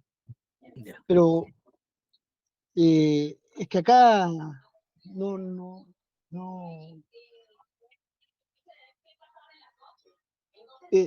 yo creo que los apóstatas dejan de creer en Jesús, ¿o no? Eso es lo que pienso yo. Pero ¿esto tiene relación con la blasfemia contra el Espíritu? ¿También? Sí. De una forma magistral, hay predicadores o maestros que llevan de la blasfemia del Espíritu Santo a esto. Sí, yo también lo he escuchado. Son magistrales en su exposición, ¿ya? Yo no encuentro ningún problema, ¿ya? En esa interpretación. No es contraproducente, ¿no? Porque al final, aquí estamos viendo que el pecado más grave, ¿cierto?, es no creer en Jesús. Por eso vamos a hacer, eso va a definir nuestra eternidad, ¿ya? Yo personalmente creo que la obra del Espíritu Santo, la blasfemia contra el Espíritu Santo va por otro lado, ¿sí? Pero no hay ningún problema. Si al final no es contradictorio, ¿no? Al sentido de que, a ver, porque en esencia lo que estos hermanos dicen, ¿sí? O lo que yo he escuchado, ¿no? Es que es el Espíritu Santo el que revela a Jesús, ¿no? Y al blasfemar, ¿cierto? Al negar, ¿sí? Al ir en contra de lo que es el Espíritu Santo, de la obra misma del Espíritu Santo, ¿ya? Es blasfemar en contra de él, es ir en contra de él, ¿no? Entonces, en ese sentido, claro, se relaciona no creer en Jesús con irse en contra de la obra del Espíritu Santo. Vuelvo a decir, no encuentro nada negativo en eso, no creo que sea plena la interpretación, pero recordemos también que al Espíritu Santo se le puede entristecer, ¿sí? Se puede apagar el Espíritu Santo, ¿ya? Entonces, hay otras acciones que se pueden hacer en contra del Espíritu Santo, pero el caso de la blasfemia contra el Espíritu Santo, lo más importante de entender eso es sencillamente que Jesús lo dijo en el contexto de los religiosos que conocían la Escritura, ¿no? Y en segundo lugar, es algo que el Hijo de Dios no tiene que temer, ¿ya? ¿Por qué? Porque ningún hijo de Dios, ¿ya? Blasfemaría en contra del Espíritu Santo. Eso fue enfocado, ¿cierto?, hacia religiosos que decían creer, que decían tener conocimiento y a pesar de ese conocimiento estaban atentando. Y esta es la segunda parte de por qué ellos relacionan no creer en Jesús con esta blasfemia, porque en el contexto también sabemos que el Señor dice esto porque ellos estaban ofendiendo al Espíritu que habitaba en Jesús, ¿no? Jesús dijo, por el dedo de Dios, por el Espíritu Santo, yo hago todos estos milagros. Entonces, espíritu maligno tiene. Entonces, obviamente, la relación entre el Espíritu Santo y el Hijo es parte de la Trinidad. Así que, para terminar la exposición, hermano Dani, no lo veo negativo. También puede ser saludable, no hay ningún problema en eso. pero creo que tampoco es plena la interpretación. Puede ser llevada por otro lado. ¿Sí? Eso, hermano Dani. Lo que sí es importante, ahí en Juan 16, versículo 9, está clarito lo que Jesús dice, esa es la obra del Espíritu Santo. Claro, y vamos a rechazar al Espíritu Santo, pero el punto es rechazar a Jesús, es la obra de Jesús, eso es lo primordial. Jesús es el centro en esto, como lo hemos visto por voluntad del Padre y por revelación del Espíritu Santo. Hermanita Miriam, creo que usted.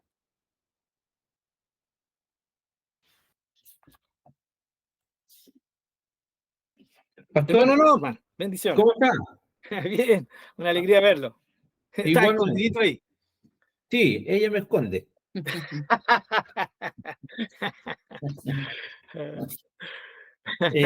Quería hacerle una pregunta con respecto al pasaje que está ahí en Primera de Pedro ¿Sí? 3:20, ¿Ya? cuando dice que el Señor descendió al infierno y les predicó a los espíritus encarcelados, los que en otro tiempo, bueno, habla del tiempo de Noé, se perdió esa gente. La pregunta que tengo es, ¿él le fue a entregar el plan de salvación a esos espíritus que estaban abajo para que fueran salvos? Ya. Si nosotros leemos cierto el contexto, ya dice claramente que son espíritus encarcelados. Ya por eso yo hice la alusión que algunos creen que son los ángeles, ángeles caídos, ¿no? Pero no, el contexto no hay ningún sentido predicar a los ángeles. Los ángeles no necesitan conocer nada porque ellos ya lo saben, ¿ya? Siempre la predicación tiene que ver con seres humanos, ¿no? ¿Ya? Y como dice, los que en otro tiempo desobedecieron, y los que desobedecieron antes del diluvio no fueron ángeles, aunque algunos creen que ahí hubo una mezcla entre ángeles, pero ese es otro tema, la mezcla entre ángeles y mujeres, pero no es lo que aquí Pedro quiere decir, está hablando claramente en el contexto de seres humanos que desobedecieron, cuando una vez esperaba la paciencia de Dios, porque la paciencia de Dios no es para los ángeles, ya Dios no ejerce paciencia con los ángeles se rebelaron en un momento y el juicio de Dios vino inmediatamente con los ángeles. No hubo tiempo de paciencia con los ángeles. La paciencia de Dios es solo con el ser humano, ¿ya? Mientras se preparaba el arca. Entonces, como dije yo, está el contexto, ¿no? de esto. Por lo tanto, está hablando de seres humanos. Y aquí viene el tema de su respuesta, mi querido hermano. Para salvación, imposible, porque contradeciría otro versículo clave en la Biblia, que es Hebreos 9, donde dice que el hombre muere una vez, o sea, después de su muerte, y luego el juicio. La muerte es el punto tope, ¿ya? Ya no hay oportunidad. Bueno, la historia del rico y Lázaro también nos muestra que ya no hay oportunidad después de la muerte, entonces es imposible.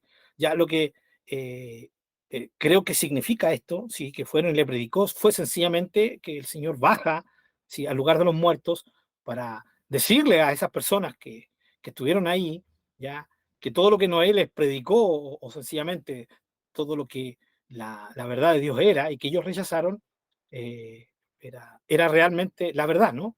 Ahora él, el mismo Dios hecho hombre, va y le testifica a ellos, porque en este caso ellos no tuvieron un testimonio como lo tuvo la gente, especialmente Israel, con el tema de la ley, ya, o post-diluvio, que tuvieron el testimonio después de Noé a sus descendientes. Esta gente no, ¿ya? Entonces, creo, hermano, personalmente, creo que sería una muy mala interpretación creer que el Señor fue y les predicó para la salvación. ¿Sí? Creo que contradeciría muchas doctrinas claras de la Escritura. Por lo tanto, si fue y predicó en ese sentido, fue solamente dar testimonio de que lo que se había predicho desde siempre ya era verdad. En este caso, Pedro cita a esta generación porque el fin de Pedro en el contexto ya es mostrar que, en primer lugar, ¿cierto? El bautismo, ¿sí? que en este caso, ¿cierto?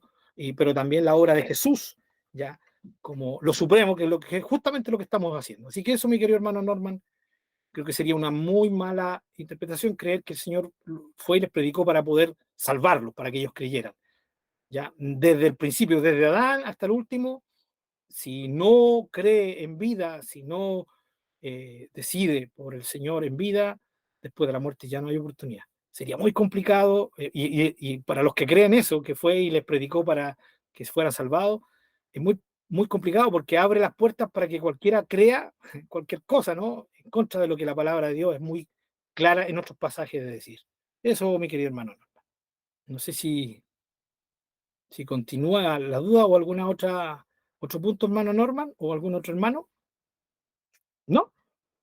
Eso. Ya. No, pastor, ahí estamos Sí. claros. Sí, Ya, esa era la duda y quería aclararla. ya. Perfecto, hermano. Ya. Gracias, mi hermano Norman. Bien, mis queridos hermanos, tenemos 7 minutos para hablar de la gracia. Miren, la gracia no es considerada como un atributo así en sí mismo de Dios, pero porque yo quise tocarla, y va a estar en en los puntos que sí voy a mandar ahora, ya que sí ahora, y voy a cerciorarme de que le llegue, ¿sí? Ahí va a estar, sencillamente, hermanos queridos, ¿por qué tocar la gracia de Dios? Porque hemos visto cómo los atributos de Dios, el Dios que se auto ha revelado a través de todos estos atributos maravillosos que hoy día hemos terminado ya, ¿sí? Todos estos atributos maravillosos, todos en la Biblia terminan relacionándose con su relación con el hombre, y eso es algo maravilloso. Vemos a un ser trascendente, a un ser perfecto que no necesita de nada ni de nadie, un ser autosuficiente, pero que ha decidido relacionarse con nosotros. Volvemos a Isaías 57:15, el alto, el sublime, el que habita la eternidad, pero que también habita con los contritos de corazón, con los humildes de corazón. Ese ser que no nos necesita ha bajado para relacionarse con nosotros. No nos creó para perdición, no nos creó para desgracia, nos creó para habitar con nosotros, para mantener una relación preciosa e íntima con el ser humano. Y esto se manifiesta, hermanos, a través de todos sus atributos. ¿Y por qué hablar de la gracia? Porque, hermanos, hoy día podemos ver que la gracia no es otra cosa que el producto de sus atributos, de los últimos atributos que hemos estado viendo. ¿Ya?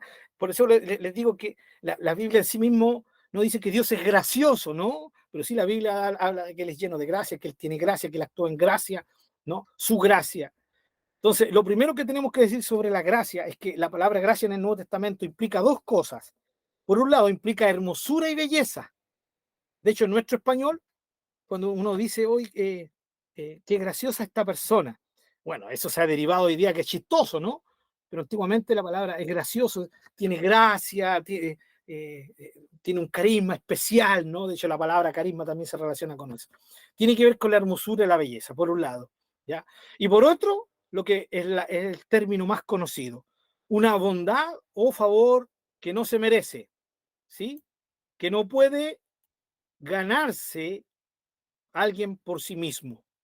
Esta es la idea más prevalente, ¿no? Gracia inmerecida. O sea, perdón, favor inmerecido, bondad inmerecida. Eso es gracia. Y en este caso, mis queridos hermanos, la gracia de Dios es producto de su amor. Miren, vuelvan a leer Efesios 2, donde dice en el versículo 8, ¿no? Por gracia soy salvo, por gracia somos salvos, ¿no? Pero vean el contexto, ya lo hemos estado viendo. El contexto habla de amor de Dios, sí, habla de la compasión, de la misericordia de Dios, de la bondad de Dios, ¿ya? Habla de eso, de todo eso. Incluso habla de la justicia en los primeros versículos sobre que somos hijos de ira y cómo la gracia y todo esto se manifiesta. Todo lo que hemos visto en la manifestación de los atributos. Por lo tanto, en el contexto, la gracia no es otra cosa que el producto de su amor, de su misericordia, de su bondad, de su paciencia. ¿Sí? No es otra cosa que esto, son estas virtudes de Dios las que llevan a Dios a actuar en gracia, o sea, a darnos su favor, aunque no lo merezcamos. Oseas 14:4, me encanta, hermano, me bendice mucho. Los voy a amar de pura gracia, dice. O sea, los voy a amar sin que lo merezcan, los voy a amar igual. Aunque merezcan que todo lo contrario, yo igual los voy a amar. Esa es una decisión soberana, ¿sí? La gracia es producto de su amor, misericordia, bondad, pero también es producto de su soberanía. La gracia, por el solo hecho de ser un favor que no se merece, ya es por soberanía, es porque Dios decide favorecernos, ¿sí? Con su bondad, ¿ya? Por eso, la gracia, hermanos, se basa en Jesucristo. Juan 1, 16, 17, que en que Jesús se manifestó y en él se manifestó gracia sobre gracia. Y luego dice que por Moisés fue dada la ley, pero por Cristo vino la verdad y la gracia.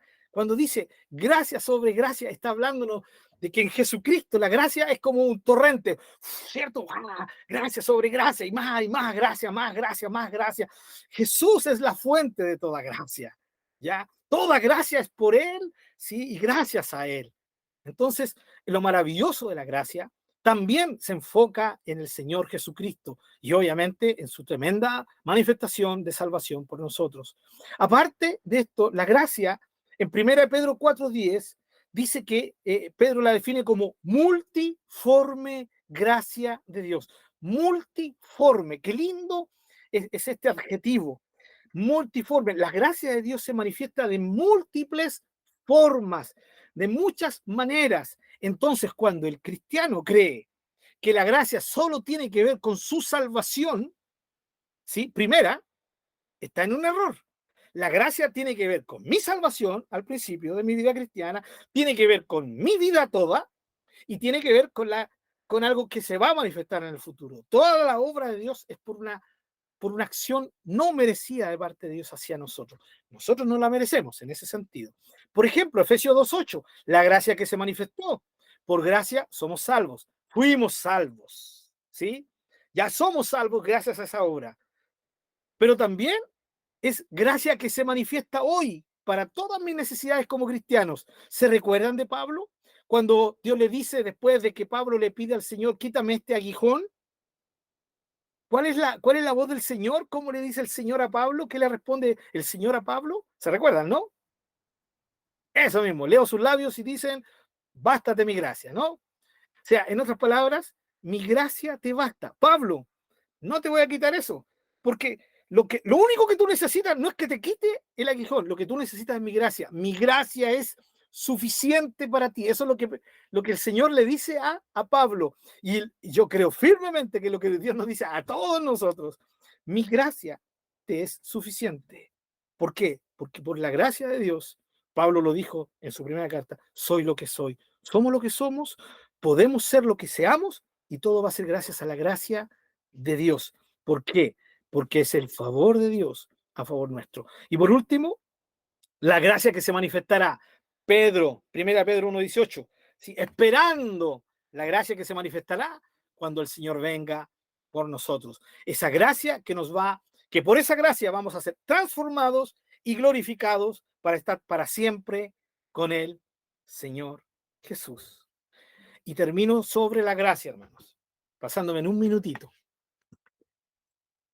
Por eso, mis queridos hermanos, en el contexto de la gracia no existe la jactancia ni la vanagloria. Pablo dice en 1 Corintios capítulo 1 y 2, habla de esto, para que nadie se gloríe. ¿Sí? Para que nadie se gloríe. ¿Quién puede gloriarse? No se entiende. Yo creo que el que menos entiende esto es Dios, aunque el omnisciente igual no lo entiende, ¿no? De cómo hay hijos de él que se jactan. Pablo, por ejemplo, le dice a los corintios, ¿de qué te jactas si todo lo que tienes te fue dado? Nada lo ganaste por ti, todo te fue dado. ¿De dónde sacas el poder jactarte? ¿No? ¿Cómo te jactas? ¿Cómo te vanaglorias? Entonces, es inconcebible, ¿sí?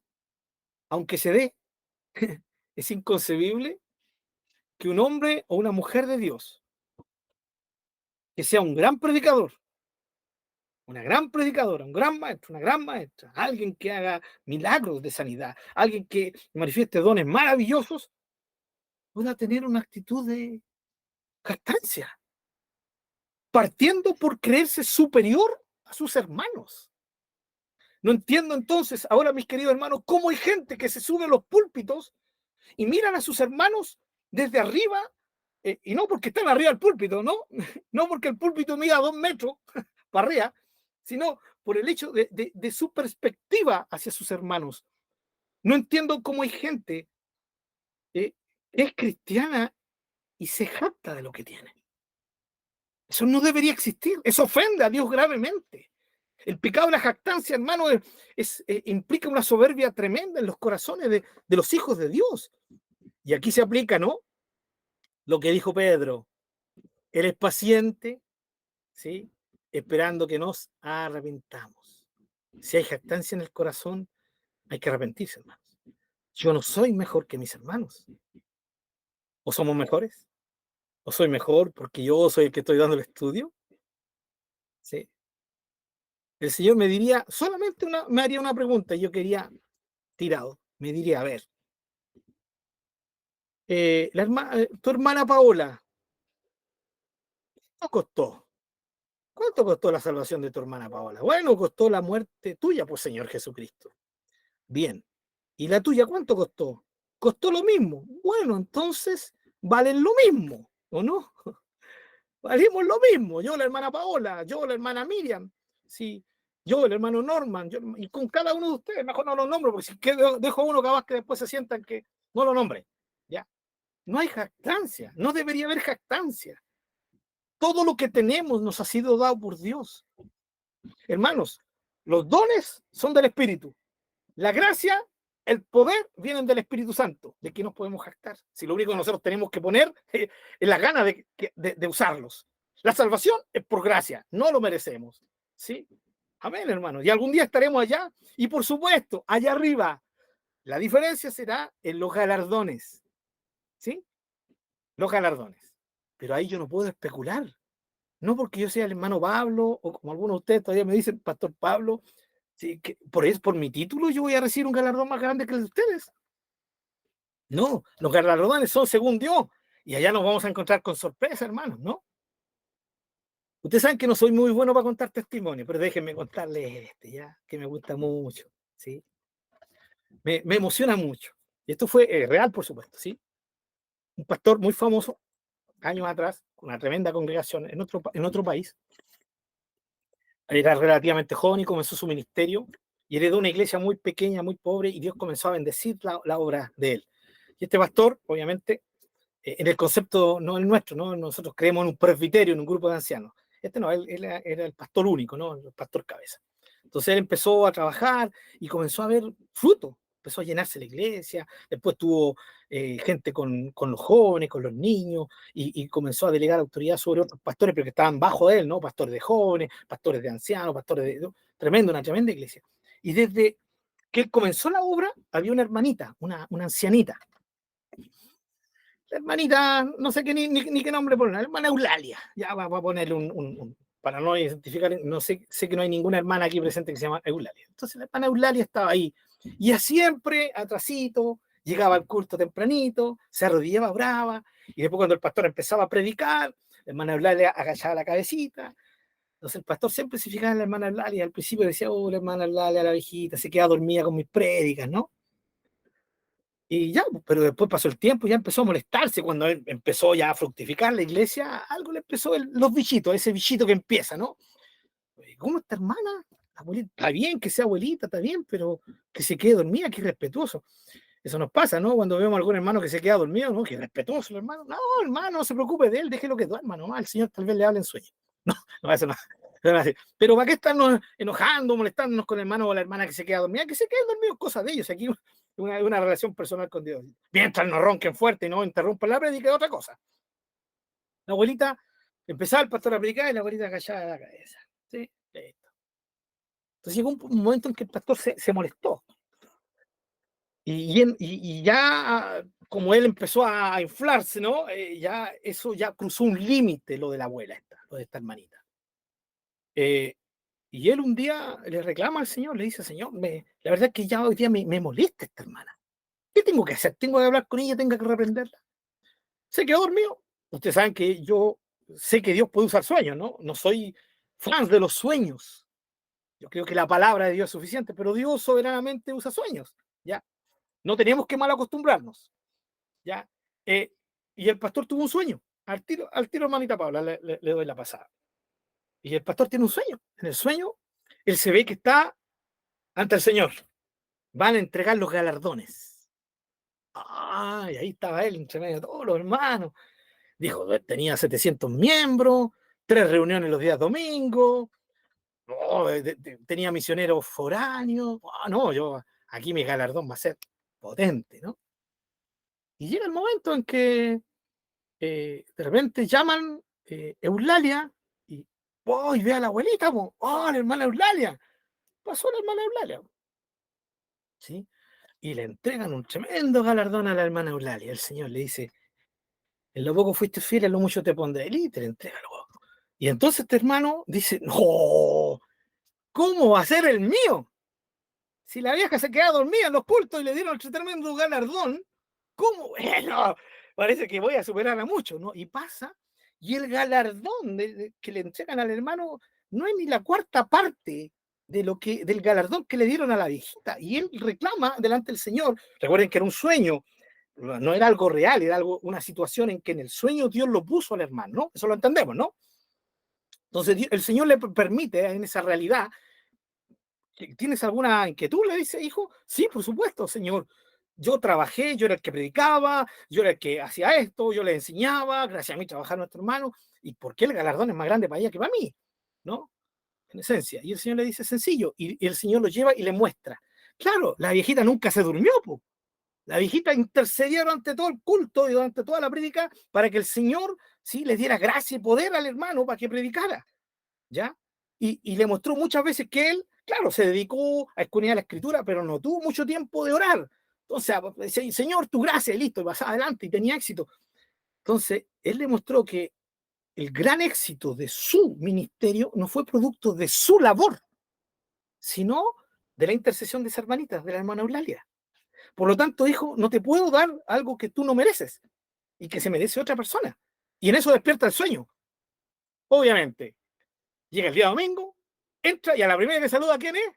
A la hermana Eulalia. Hermana Eulalia le abraza, se pone a llorar y le dice, siga orando por mí, porque hoy día entiendo que gracias a usted y a su intercesión, Dios está bendiciendo esta hora. Qué lindo el testimonio. Se los tenía que contar porque a mí me emociona mucho, ¿ya? Y es la pura y santa verdad, y tiene que ver con la jactancia. No nos jactemos jamás, hermanos. Si nuestra vida depende de la gracia de Dios, y la gracia de Dios es algo que no merecemos, ninguno puede jactarse sobre otro. Toda la gloria debe ser exclusivamente para el Señor, porque todo es en Él, por Él y para Él. Cuando lleguemos arriba, sí,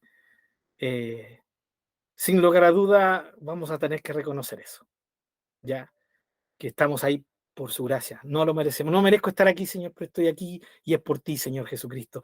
O sea, si hoy día amas al Señor Jesús por lo que hizo por ti, hermano, cuando estés arriba, ya, tu amor de hoy ni se va a comparar a ese amor que va a brotar en gratitud ante el Señor Jesucristo, el tuyo y el mío.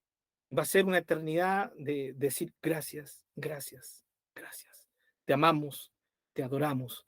Y ya no va a ser aburrido pensar que toda la eternidad vamos a estar adorándolo, exaltándolo, porque ya vamos a entender cuánto Él lo merece, mucho más que ahora. Bien, mis queridos hermanos, gracias por la atención, por permitir pasarnos, son 13 para las 11.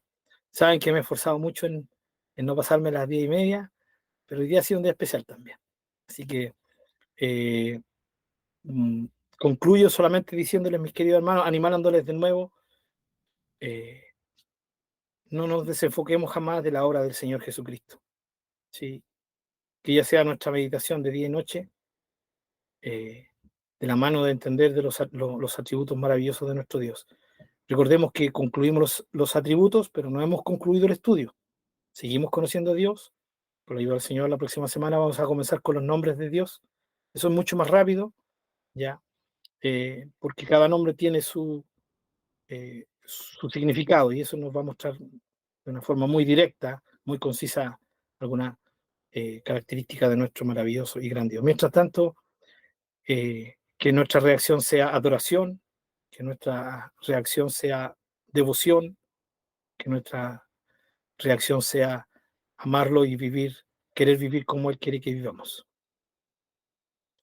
Bien, mis amados hermanos, no sé si hay una pregunta, alguna acotación de alguien más, si no ya vamos terminando.